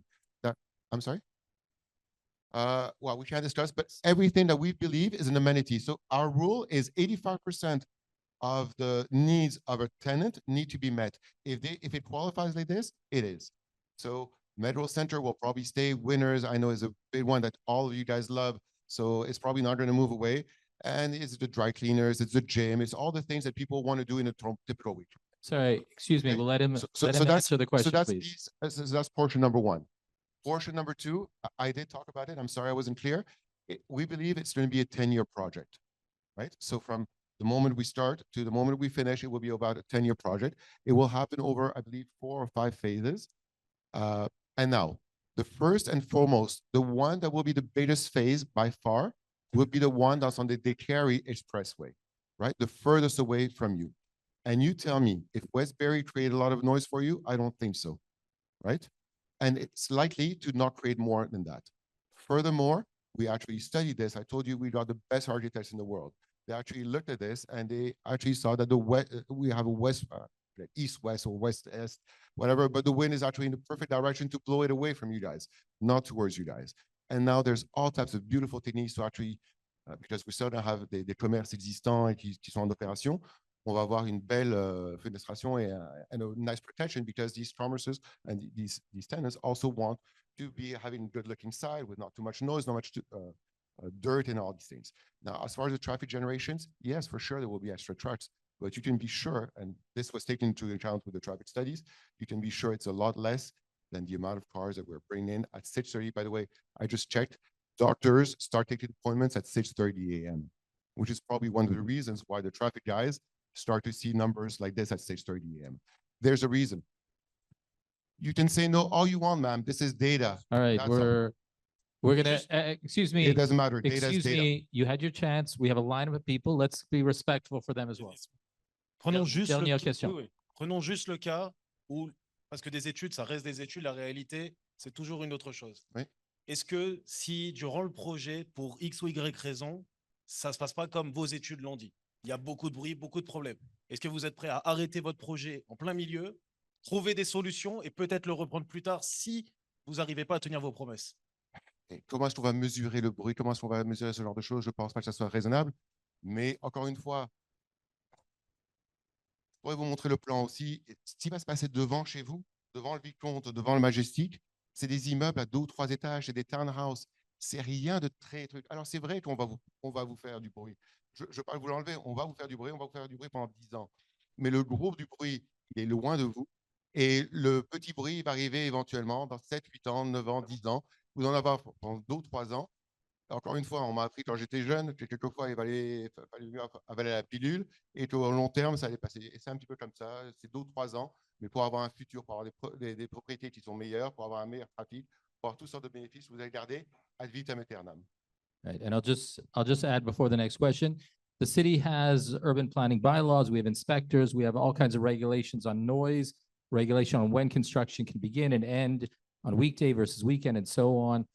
So we have several bylaws already in place that will address some of these issues moving forward. Next question. Prochaine question, merci. Yeah, my name is Zev Koppel. I'm on the board of directors of Vicomte. So some of the questions that I have for you, they are also sort of a part of the questions that I was asked by some of the people that could not come here. But I want to continue on the same question that we just discussed concerning the traffic generated by the commercial site that it is today. Instead of asking which site are going to go away, maybe you can explain us which one will be staying or the other way around. So I think that's what I try to explain. So the winners we know is one that you guys all like. It's not the best for traffic, but it's an amenity that we know our tenants will love, you guys love, so that's not going away. The medical center is going to stay, we hope. Again, it's only our wish, right? We cannot decide what our tenants do, but our hope is we keep the medical center because we want to make all of Décarie Square focus on health and wellness. Everything around, healthy living. This is why we have green spaces and all these things and everything. And the third one is, like I said, it's only the ones who meet the criteria of an amenity that people need to do 85% of their time. What about the medical center? The medical center stays, yes. Okay, so who is really going? I don't have the list of tenants, but it's I don't know if we should, people. I don't know if we And I wanted to don't want name to answer these types specific, of questions, but I don't know if I'll we tell you wanted where to I'm name driving. specific tenants. Okay. What you're describing is the biggest generators of incoming people to the Décarie Square today. I'm sorry? The ones that are really bringing the people and therefore the traffic is the winners and the medical center. And basically I see that the people that are really creating traffic and business, they're going to be staying. There's some shops that are completely empty anyway. They are going to be gone. So therefore, the number of cars that are going to be coming to the center, it's just not reasonable to think that it's going to diminish. So you're partially right. The medical center generates a lot of traffic, no doubt, and the winners generate a lot of traffic, and probably in the order of 8 to 9 times the amount of residential. Again, it's taken into the calculation where both the medical center and the winners only contribute together about 90,000 square feet. We have 550,000 square feet. So even if all the other stores are, like you say, empty, they still generate traffic, they still generate, and it's by far. It still generates traffic because the traffic is not Sorry, how many sir. square But feet. again, how many cars are going to Sir, come again. you're, but like I let him said, have a chance to answer, please. But again, I'll try to do it again. All these things are actually taken into consideration. These people actually have spreadsheets looking at all these things and looking at the stores, the type of stores that stay and everything. And that's how they're able to arrive to those numbers. Well, Exactly. All the studies that they did actually took into consideration the stores are staying, those stores are leaving, so and what we're building. Do you have another question? Because you're Yeah, asking the same question over and over it's not again. the same question. It's a very critical question here because we are saying that basically we are going to keep the most profitable parts of the center.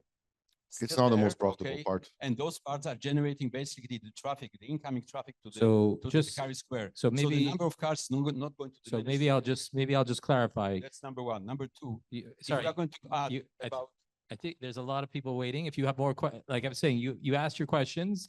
I think we want to let other people have a chance. If you want, you can ask more. But that's in the same vein because we are talking about here reducing the number of Sir, it's a very simple mathematical calculation. If you would like, I would like, because you seem to be a very smart man, spend some time with them, look at the traffic reports, debate all those traffics, and let's move on. I can assure you it's done, it's been done properly and well. And if you want, you're more than welcome to speak to them and to look at all the traffic reports. We'll open them for you. More than welcome. It's not for me, it's for the people that were asking me to. Thank you. No, I understand, but I think I've answered it clearly. And So again, the data doesn't lie. Data is data is data. And I'll just maybe mention, the developers that will be willing to stay behind for a few minutes after, but I want to give it, there's about 5 or 6 people in line. So I want to try to, I think it's Harold Forster who's the last one. So we'll kind of cap it at Harold for the last one. And then we'll stay because we're approaching 8:37. So maybe, all right, so we'll say one more and then we'll kind of cap it there and then we'll stay behind after for a few minutes. So go ahead. Thank you for this evening's meeting. Part of the issue for me, you're one, they're 5. They got 5 projects. Your one project can't speak for the other 4. So the other 4 are going to contribute and totally negate any gain from you. Meaning, I have a letter from the mayor's office. Each project is between 12 to 1,500 units. Now, if they're 12 to 1,500 units, 4 times, that's 4,800 units. Excuse me, 4 projects. Well, doesn't matter. You'll read his letter. Maybe just clarify so the which point being, projects. what you're saving, I'll agree to the cost, the study and everything for these gentlemen, but it's totally negated by the mere fact that 4,500 units in Côte Saint-Luc, which the law says in Côte Saint-Luc, we all have 2 cars, we all have 3 kids. And then last week, actually, I did see someone on Fleet Road, a kid walking, 17 years old, was an anomaly. You gentlemen know, you're laughing, you got children with cars. So the issue, what you have gained is totally lost what's coming up. When we all talk about Cavendish Mall, Cavendish Boulevard, it has a problem. It goes north-south. Our world is east-west. And when it comes to 4 lanes on Vizina, we're coming like this. 4 into 2. It's always going to be that. It helps a bit. It helps a bit, but it's not a problem. But Yes, I hear you. This is what it'll be, because they didn't even have enough common sense when they did Westbury to make 6 inches wider on either side. And I'm a new tenant to Côte Saint-Luc. I'm here from 1963. We are the most hated community. Hempstead doesn't talk to us. Montreal despises us. So if you think anybody is going to work with us, I don't ever see it. So a couple of things. Thank you. I lost my train of thought on a lot of things. You made a lot of good points. The first one is on the city. I understand that it's been hard to work with the city of Montreal. I forget which councillor said it, or it was the mayor who said it. We're giving, hopefully, the city a big carrot to give to the city of Montreal. By giving up away this land, we can solve a big problem. Not only that, the city of Montreal is asking for those back paths. They're asking for the transit hub. They're asking for all these things which we're giving to them. They want them desperately. They want to connect east, west, north, south, bike paths and everything. We are the center that's allowing them to connect this. We are the key. We can be, and we've told the city, we can be the leverage partner that you guys need to actually offer the carrots. Maybe we don't have a stick, but we have some carrots to offer. So at least offer some carrots to the city of Montreal. Now, let me just finish one more thing. Excuse me. Sorry. Excuse me. No, I want them, but the city of Montreal wants them. So at least you have a bargaining chip to say, look, we'll give you the bad path, but do the things we need. That's all I'm saying. I hear you. We're all on the same page. The other comment I want to make is, I don't know about the other 3 developments or 2 developments, what they're trying to do, or 4 or 3 or whatever. All I can tell you is that the city of Côte Saint-Luc is pretty tough to deal with. They're pretty stringent about what they want. And if they did their job with them as well as they did with us, I would hope that they will have the same beneficial impact. And I would hope that we're solving the traffic problem altogether. And I cannot say this. I'm just hoping, because again, I haven't seen the projects. They're my competitors, and the last thing that they want to do is probably share the information. So I'll just, okay. Thank you. I'll just add briefly. The city is doing our own traffic study, and I'll just give a brief analogy. Some of you may know we're working with Hydro-Quebec on redoing some of the high tension power lines. Hydro-Quebec presented us with their data. And what did we do? We hired our own consultant to check, and we ran tests. And in the end, we found that their data was correct. Now, we are doing the same thing in this case. We trust the developers, but we are still hiring our own company. We're going to tender. We're going to hire our own independent traffic engineer to do the test, to basically check to make sure the data makes sense. And I'll clarify, we're doing it for Décarie Square, we're doing it for Cavendish Mall, and we're doing it for Côte Saint-Luc Shopping Center, which are the 3 developments. I'm not sure which is the 4th one, so Caldwell? Okay, I don't know. I don't know if is there something in Caldwell that I missed? I wouldn't call that major. But anyway, the point is, so we are doing traffic analysis for all 3 sites to see. But just again, to reiterate, the malls have to change. If you recall, Cavendish Mall, for those who know, Cavendish Mall was twice as big as it is today. The Edens was empty. The Elizabeth Hager was gone. The Gap, I remember the Gap. Imagine there was a Gap there many years ago, and Roots and so on. They all left. We had an empty mall that was sad. And even what's left is a little bit sad. I hate to say it. So things have to evolve. We can't just say, oh, I should keep my 8-track player and my VHS and my DVDs and so on. Although I still have a few DVDs, but that's another discussion. Well, next question. Thank you.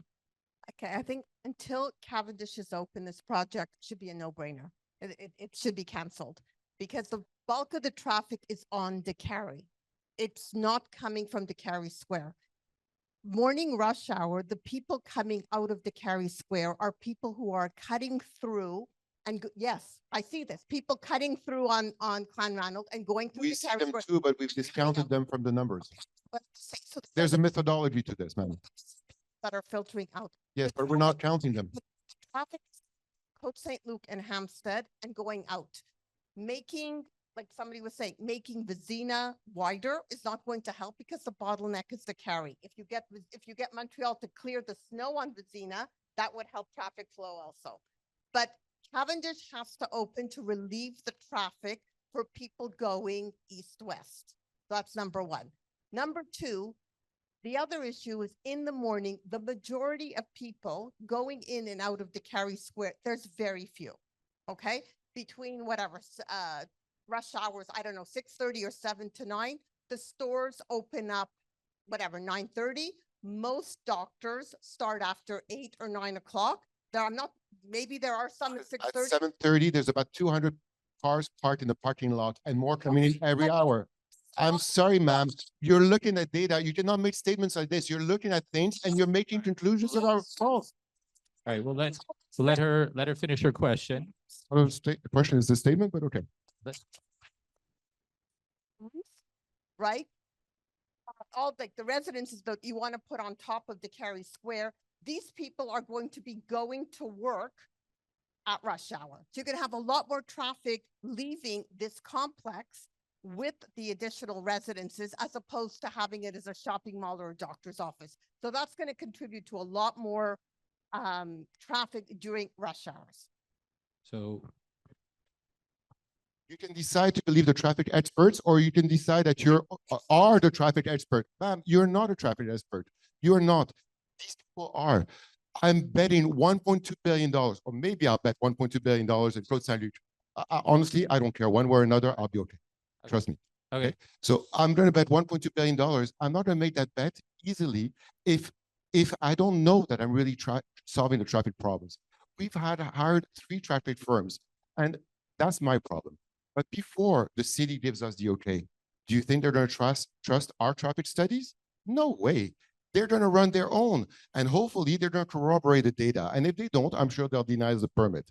And if they do, then hopefully, and because that's very important for you to understand, ma'am, I'm not trying to create more traffic. I'm not trying to grow the center, and I'm not trying to do bad things. It would be very easy to, you said something, we should cancel Décarie Square. And I'm all, or delay it. Then let's talk. Fine, delay it. Let me tell you what the consequences of that decision will be so that you're very clear on this, okay? We've been working with the city for 6 years now. We've been very good, very patient. Everything they've asked us, community centers, we said yes. Dark parks, yes. Dark parks, no, no. You want to add a Vizina band? No problem. Claranal, no problem. The overpass, no problem. Give us this, give us a CLSC, give us this, give us a medical center, give us emergency. We said yes to absolutely everything. Come March, there are 2 important decisions that I have to take. The first one, and I can show you the paper, I have a letter from TNT Supermarket to open the largest Chinese supermarket at Décarie Square. 65,000 square feet. I'm not making this up. They did the studies. Do you know how much traffic this is going to bring? Let it finish. Exactly my point. Today, I'm collecting $7 a square foot net for my mall. I am the cheapest rent in all the city, the cheapest by far. The next rent, and we have one real estate broker, and again, I like to say, we share the same last name, but apart from tonight, I do not know her, from her reputation, but that's it, okay? But it would be a catastrophic decision to postpone it, because right now, I'm the cheapest rent. I rent at $7 a square foot. They're offering me $25 a square foot. Now, everybody else, I might. And now the thing that you need to understand, today I'm making $5.3 million worth of profits. I'm doing this because I'm taking 3-month leases from my rents because I don't want to give them more because I'm still hoping the city will give me my permit. The day I get the indication that I'm not going to get my permit, it's very easy. I signed those leases. By March 31st, If I don't get an answer, I have to give winners an answer, and I have to give these guys an answer. If I don't get a positive answer from you guys, the next time you will hear Nasruddin talk is my case in 25 years from now, when the leases from TNT Supermarket will expire, because we're looking at 20 to 25-year leases. We don't have the option to play around and wait another year. We say no, we're locked in. I'm locking my kids in for the next 25 years. My profit will go from 5.3 to 15.2 million profit a year. It's good enough. I don't need to spend $1.2 billion in Côte Saint-Luc and make this investment. Trust me, I have other places to do. It would be the worst decision for you guys to stop this project. You will have much more traffic. It's not a threat. It is a direct consequence. We are generating more traffic today, and we will generate tons more traffic. It is your choice. And again, a Chinese supermarket will not bring the Côte Saint-Luc residents. It will be the residents from outside here. We got it. All right. You won't have a choice. You the block us, you won't have a it's choice. the next person. It's Sharon's turn. The walkway to a train or to the metro station, what's going to stop other residents from Côte Saint-Luc and Hampstead driving over here, parking their cars, and then taking the walkway? They're doing, okay? So more traffic. So what I'll just say again, what I'll just say is this to clarify again and to reiterate, because I hate repeating myself, but I'll do it once more. The city is hiring a traffic engineer, and I have to share they've hired a few traffic engineers. So there's only so many traffic engineers in the entire city. So it's we obviously can't hire the same one. So we have to find other traffic engineers to make sure they're impartial. We are going to validate the data, but what Danielle's saying makes sense. That if you cut down the commercial square footage by about 70%, you're going to reduce the traffic. It makes sense, but we will again validate it. Sharon, go ahead, please. Hi, I'm Sharon Friedman. First of all, I really want to thank Oren very, very much for all his meetings, his efforts, and us getting us out and quite informed. I really thank you for that. I am not a traffic expert, but I drive a car for many years, never had a car accident either. And I want to tell you, since you did your studies, you're going to need to go back, because there's been at least 10 to 12 buildings that have gone up along Décarie, plus about 6 at the Westbury. The mall is now, I hear, is dead. It's dead. It's not going anywhere, and it won't. So I'm just telling you, plus you have to look at the age of the population. When I first bought here 40 years ago, I was in my early 20s. I was a kid, and I bought the condo. I think you're really going to have to go back, because something is not right. I can tell you also, there is a difference in, yes, you have a vested interest to make money, and I don't blame you. And you want taxes. If you want taxes, then go to Meadowbrook and build there and get $100 million of tax dollars out of Meadowbrooks with green spaces. The city of Montreal talks about green spaces, yet they put up Griffintown. I have to look at that ugly project called the Triangle. Where's the green spaces there? So there's big talk, and I don't see a bike anywhere, nowhere. And people are dying because they can't find. But can I? Do you have a question? Yes, my question is because we have again a lot of people waiting, and the line keeps growing longer, even though. So just please get to the question. Sent you 45 pictures of gorgeous projects from France, Italy, and Israel, and I have another one from Milan. Again, I understand law, and the law is, if you have an agreement, and the agreement is, if they build Hippodrome, then they have to build Cavendish, and we want Cavendish built and more roads to open up. In the meantime, I am trying to get the city, gracias, to at least put up some no parking during rush hours. So listen, and hopefully they'll both be out in 7 months, but this can't go on. So is there a question though, Sharon? Sorry. To make money, but I really want you to look at those pictures, and they're magnificent. And believe me, Milan, nor Florence, nor Jerusalem is dying, and we don't care about your taxes. So do you have a Ma'am, question? come and see our project. I think you'll be pleased. We've taken a lot of your things as images as inspiration. Come and visit us. We'll expose you more of what we've done. You'll love it. By the way, love the restaurants. Don't you dare close any of those restaurants and the new Chinese one that's opening up.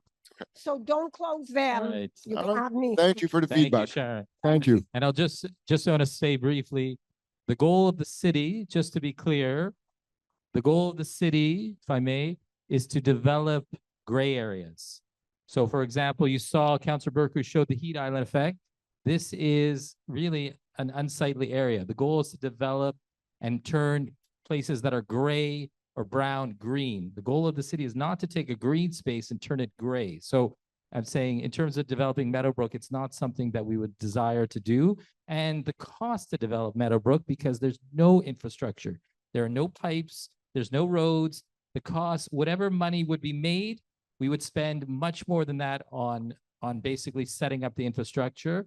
And of course, you'd be creating a community that's completely surrounded by train line. So that's not in the cards, at least not for me personally. Next question. Go ahead, sir. Vas-y. Merci. Thank you. Thank you. Just a brief question. So I've heard a lot of I believe, I think, I see from my balcony, and I have a question for what I believe is the only expert in the room, which is the traffic expert. You've mentioned that traffic is going to be reduced if we see a mixed-use project as opposed to a pure commercial project. Can you run me one more time through the reason why the traffic is going to be reduced?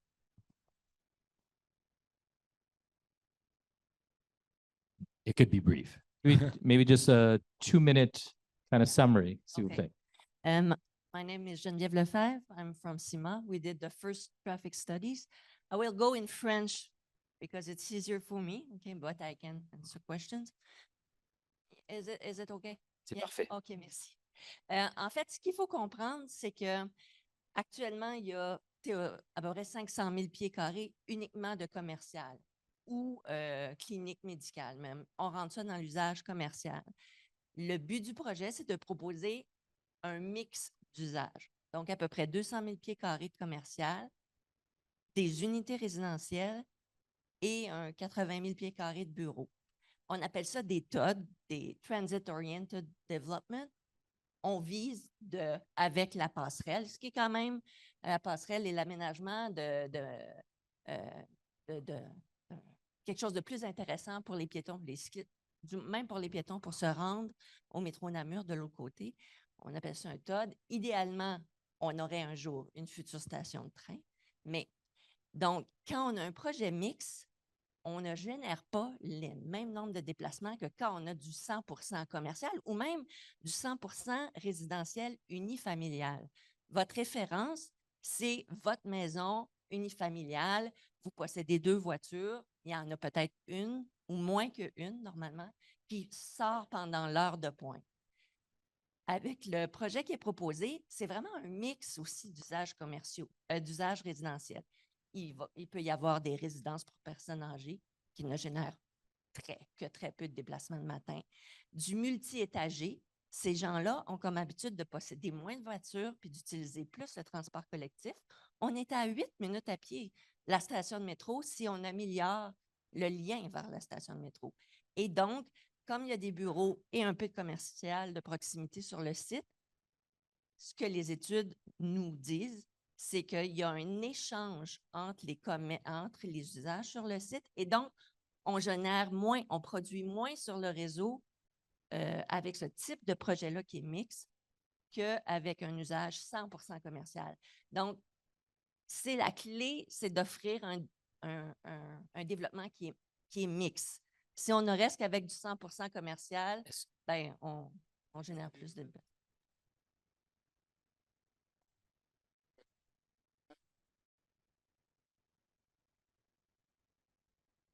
Imagine your 1,000 square foot condo, right? 2-bedroom, maybe with kids or without. Imagine a busy day where you're going in and out of your place. Now imagine a doctor's office.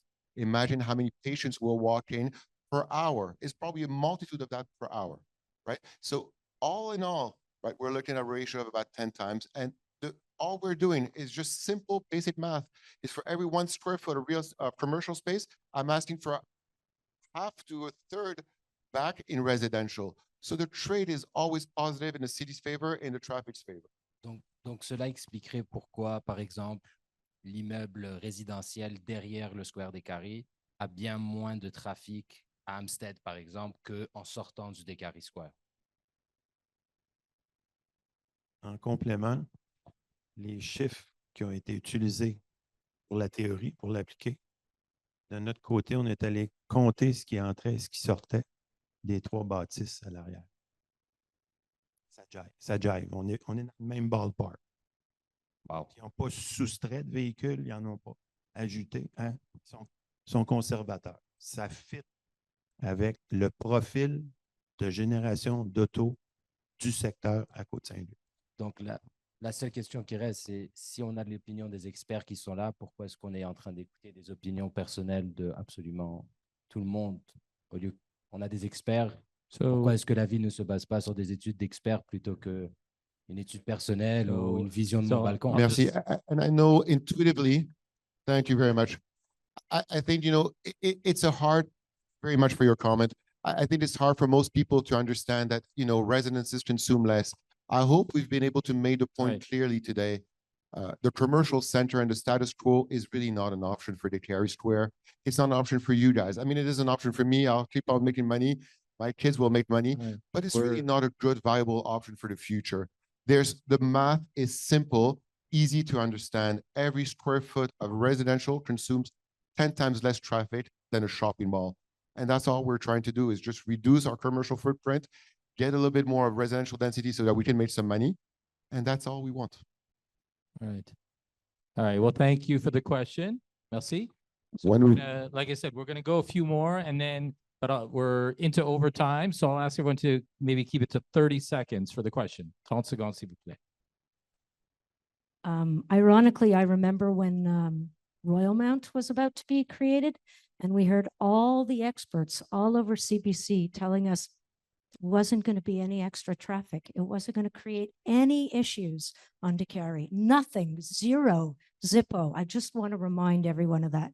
Second, I don't know if Rick Lechner is here, but like Rick Lechner, I have. And I think the experts were right because if you've ever been to Royal Mount, it's always empty. Yeah, but Décarie is crazy. Décarie has not. The Royal Mount has nothing to do with it. Okay, you're that right. That is our whole you're point. right. All right, all right. Décarie right. problem Royal is Mount there. We'll let her finish the question. Royal Mount created no extra traffic on Décarie. They did. None. That's not the problem. All right. Okay. Is all that right. your question? No. Oh. So let's go to the question, please. Okay. I just wanted to say, like Rick Lechner, I have had incredibly long conversations with people at the City of Montreal. I know exactly what's happening behind the scenes, and they are never, ever, ever going to get rid of parking on Vézina, ever, no matter how much we think that it's our council that doesn't do it. It's not them, it's City of Montreal. It is City of Montreal. So my question is this. You guys buried your lead in your presentation, okay? At the very end, as if this was like just an extra little thing. Oh, you're going to extend Vézina, you're going to make it into like an extra 2 lanes, and then you're going to add this, and then you're going to add that. My question to you is that going to come first? Because I think that a lot of us would feel very differently about this project if you would have said, the very first thing we're going to do is make Vézina into 6 lanes. So I am telling you today, we get the permission. We're ready to give you that piece of land the next day. My commitment to you, I say it on record, the next day you have that piece of land. We want this to be done. We're on your side. We want this to be done. My commitment, verbal, recorded for everyone. You give us a permit, the next day you get a piece of land. So all right, thank you. We're gonna move on to the next question. Sorry, you asked 2 questions already. Hi, good evening. You got your answer. I'm here almost every morning, more or less. I drop off my wife. She works at a medical clinic here. So the question is very simple. If this project doesn't go through, what's the alternative? What's gonna happen? Like I said, unfortunately, I wish I could be more patient. And we've been patient for the last 6 years with the city. We didn't really give them any pressure because we didn't feel we had a good mall that was generating more and more revenues. And we're patient and waiting for the city. comes March, we have two important decisions to make. One is winners, and two, it's this TNT Chinese supermarket. Now, if I don't get the right news from the city, I'm not going to let a lease at $25 triple net from a AAA tenant go by. I'm going to sign that lease. And unfortunately, at that moment, I know that there's no redevelopment of Décarie Square, because the moment I sign that lease, forget about trading with the city, there's nothing to trade anymore, right? I am committed for 25 years, which is why I am begging you guys, I am begging you, do not disrupt the project. The consequences will be dire right, well, for let's- everything. We're gonna keep From going. end of March, I will sign those leases and I will commit me, All my right. kids, his kids for So the we're next gonna- 25 years. Do you have a Make follow-up no question mistake for- about it. Okay, makes sense. All right. Thank you. Go ahead, Harold. Thank you, Stephen. Good to see you. My name is Harold Forrester. I've been listening to your presentation. First of all, I congratulate you for coming up with this. It would have been better if I had seen it maybe 15 years earlier, because traffic has been bad at least for that length of time. But all the cars that I see, you get a lot of senior citizens here, especially in Côte Saint-Luc. They're not going to run out and take the buses and the metro. Have difficulty with transportation. They need their cars. Vehicles need to get access local roads to get to the Metropolitan Boulevard. The Cavendish extension is clearly necessary now to alleviate the local congestion. Now, some years ago, the city of Montreal issued a preliminary plan showing their intention for the Cavendish extension. The plan showed only a 2-lane road. That's one lane in each direction. Preposterous. I mean, are they trying to insult us? Or are they simply showing their stupidity? I hate to put it bluntly, but that's how I feel. It's completely, they've been incompetent in what they've been doing. Do they not care about us? If anybody can answer, I don't know. I also had prepared some detailed plans on how I thought the roadway could go through the train yard to sort of have minimum congestion and have for minimum costs.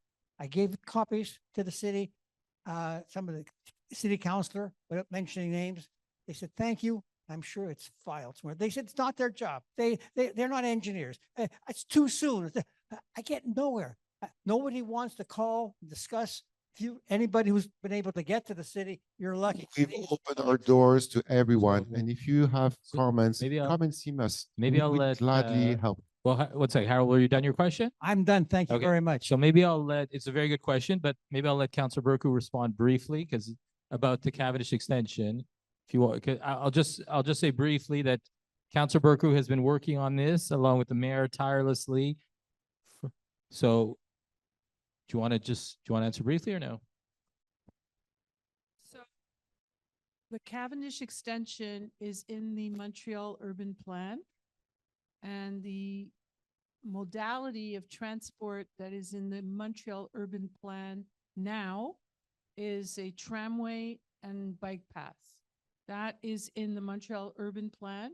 There's, for the Cavendish extension, a tramway and a bike path. And obviously, the city of Côte Saint-Luc doesn't find that sufficient. We want to go back to the 2022 proposal that was made before the BAP, where there was at least 1 lane of traffic, 1 lane for public transit, and 1 lane for active bike transit.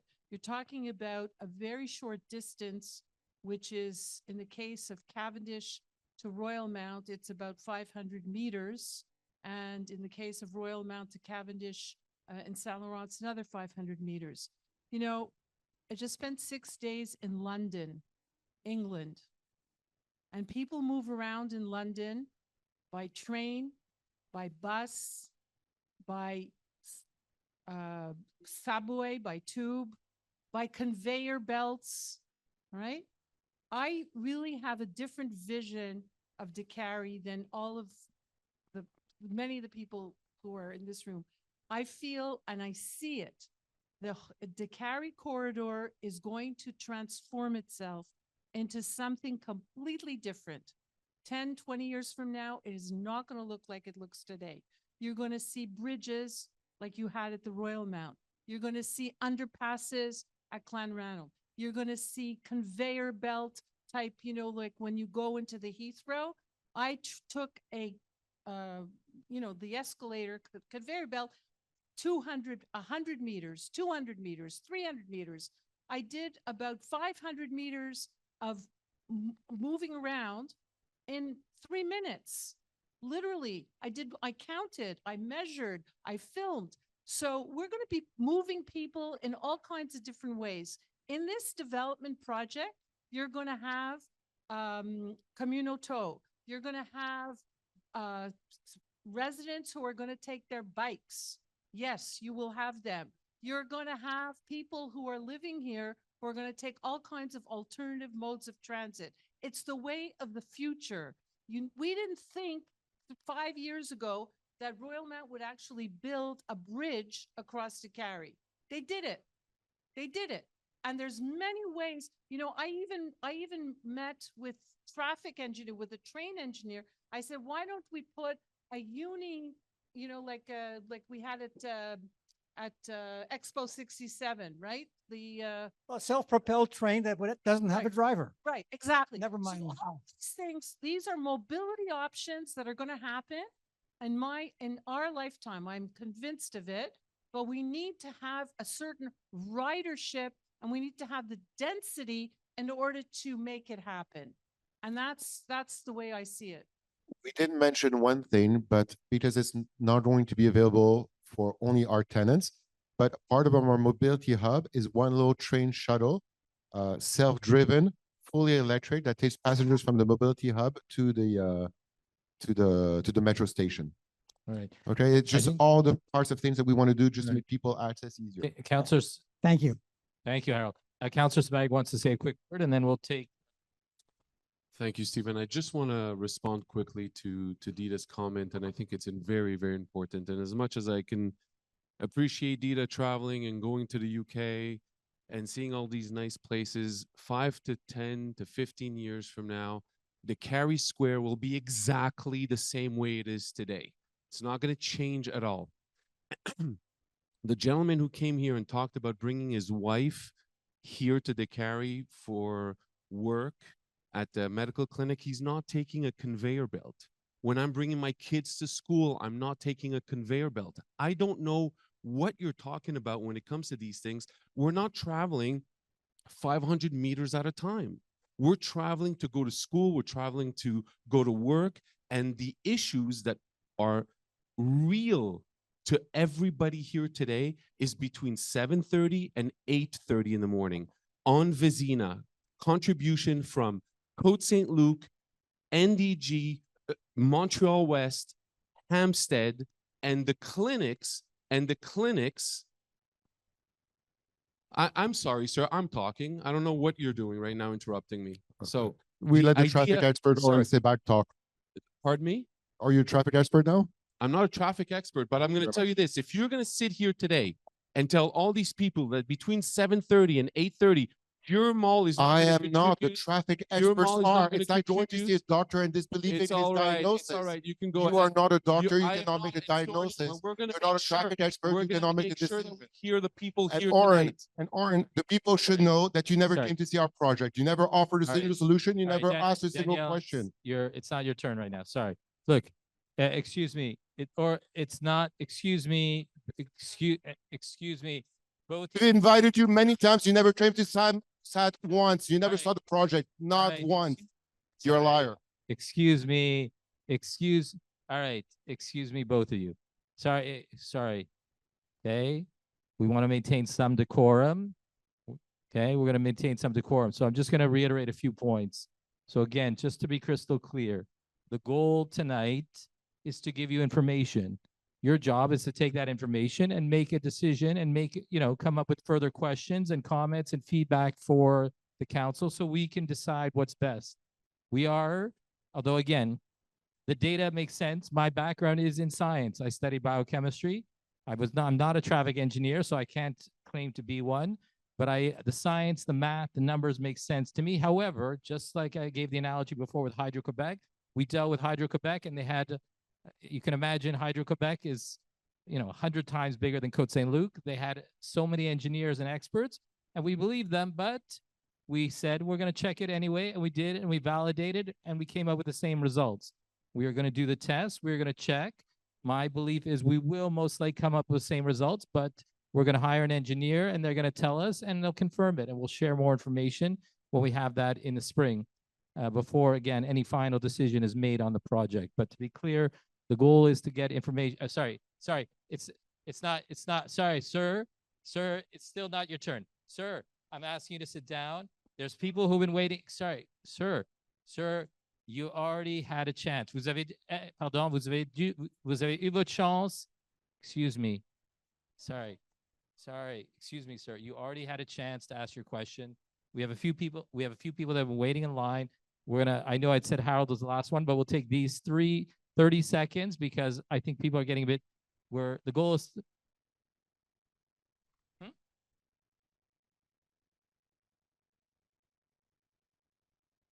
All right. No, sorry, ma'am. You need to use the microphone because we have people on Zoom watching. You can't stand in front of the speakers because you're going to get feedback.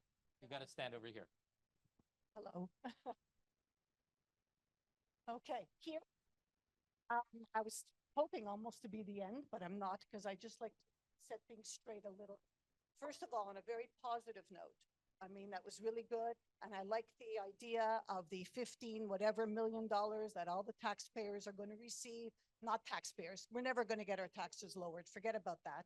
But all that extra money for whatever it is, that's really fine. I mean, I appreciate that. But I live in the present. And for interest's sake, by a show of hands, and I would like the commissioners and you people, how many of you take public trams and train all the time, public transportation? Could you raise your hand, please? A lot more than I thought. Very frequently. Great. And how many do not? Okay, so first of all the talks about the train station and it's going to help. It'll help bring people to the mall, that's for sure. And the trams and everything like that. And talking about the elderly using public transportation. I'm part of the elderly, and I think some of the other ones here are. And the gentleman who said he saw one person walking, look, the public transportation is not the issue for all of us. What's the issue is the traffic. And the reality is, forget about Cavendish and forget about Clanranald. Let's deal with what we're dealing with today. Today, we're dealing with traffic. Sir, you mentioned 1,000 square feet of commercial. How tall are the buildings that you're going to be building for residential? I don't know what the city will give me. I have no idea. We're hoping they're going to give us as tall as we can, but I don't know what they'll give us. Less. To the Luxor and to the Majestic, which probably is about 12, 15 feet. 12, 15 stories, thank you, 12 or 15 stories, which means at that point, we're not dealing with one condo unit of 1,000 feet. We're dealing with 14 units of 1,000 feet, which... Sorry. No, much more than that, ma'am. Much more than that. Yes, in one line, much more than that.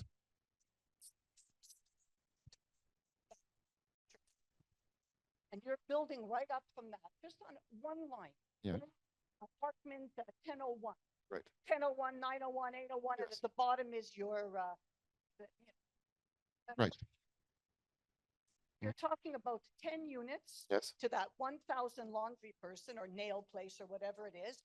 Those 10 units or 15 units, if it's 15 floors, have more than one car per. So we're talking more people than just the family of the 2 kids, 3 kids or whatever. We're talking a lot of people with a lot of cars in that. Yeah, I'm I'm good with numbers, but you're losing me. What's your question, ma'am? Just so I...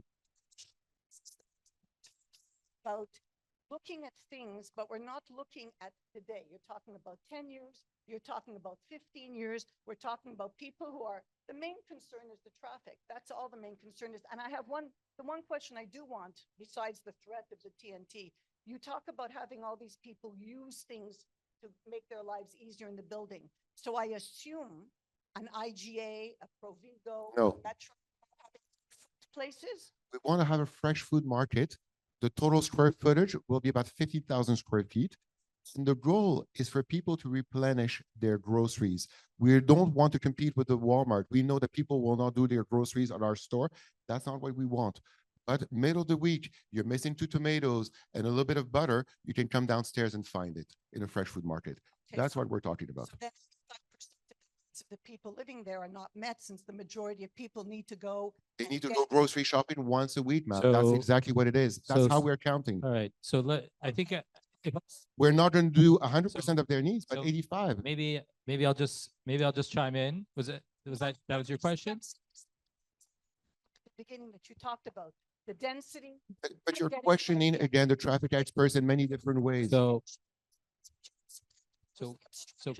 But there's still no question. All right. So what is your question? Okay. All right. So thank you. I'll just maybe share a quick anecdote. All right. So we'll let the last two. Fine. Thank you.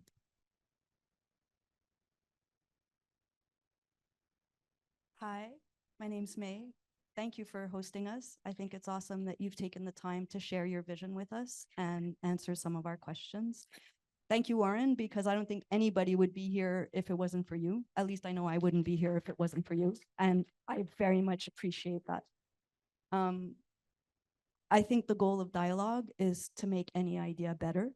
And that if we were to have a conversation without so much emotion and disagreement, that maybe we could come up with better ideas or something that would, feed everybody. So given that you're working on a time deadline, it would be great if we had more evenings like this to talk about things. I'm going to repeat it. Our office is open. We want to make this project right. We want to listen. Doesn't mean we're going to do 100% of what you ask, but we're creative problem solvers. We really are. Awesome. And we'd love to work with you guys. We'd love to take your feedback, and we'd love to do something that's even better. It would be great to schedule another evening like I would this. love that. So much respect for all the traffic experts. You've studied and you've done what you've done, but however, with all due respect, I think your information might be slightly outdated. From 2018 till now, there's been a lot of change.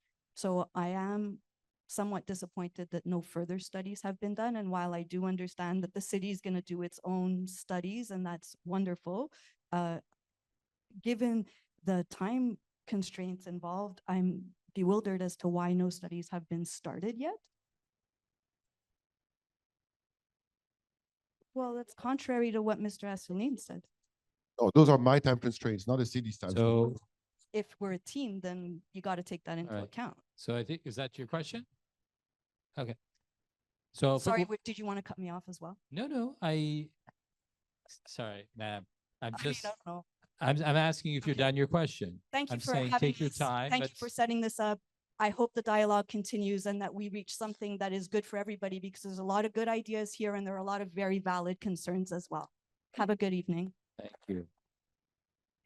And we share your concerns, and thank you for the feedback. And our door will remain open, I assure you. This works. Okay, hi, I'm Zippy. She's back. Okay. Now, I started the first question about the underpass at Clanranald. I didn't understand that it was a pedestrian underpass, but there was no mention tonight about pedestrian traffic. Okay. You have, so let me finish, please, because I'm going to be short and I'm the end. Okay. And you have to consider people walking or bikes or anything underneath the train tracks going up towards Walmart. Okay. There's a lot of people that come off the 166 bus, the 160 bus, who don't want to go under Décarie walkway to get to wherever it is they're going. Give them an alternative route, Clanranald underneath, they'll take it.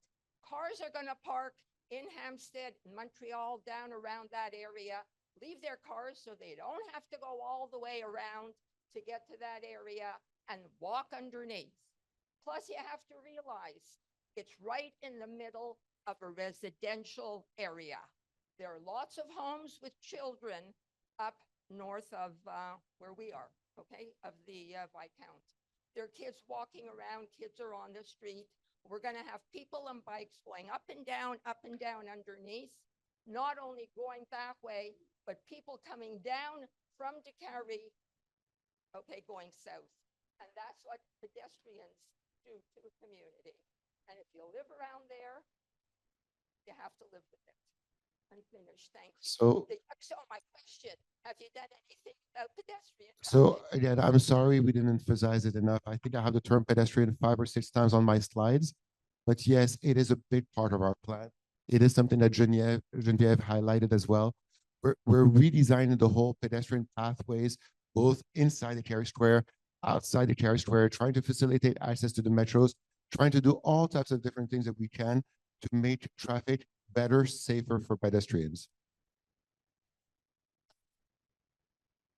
I'm talking traffic better for pedestrian, foot traffic.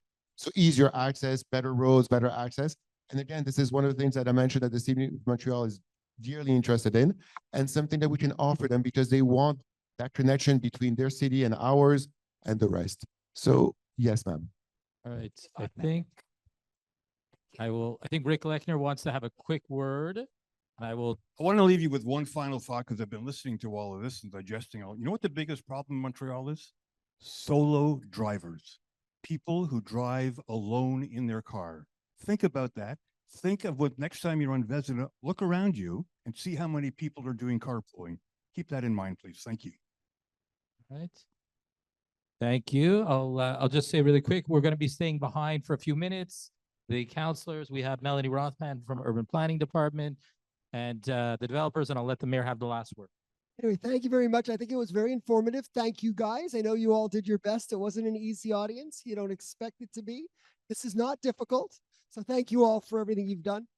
Listen, like I said, it's a vision document. It's going to take time and it's going to take as long as it takes. But thank you all. Hopefully you'll help us make this a good project if it goes to fruition. It's all up to you to come out on the 13th of January, give your ideas. Thanks a lot.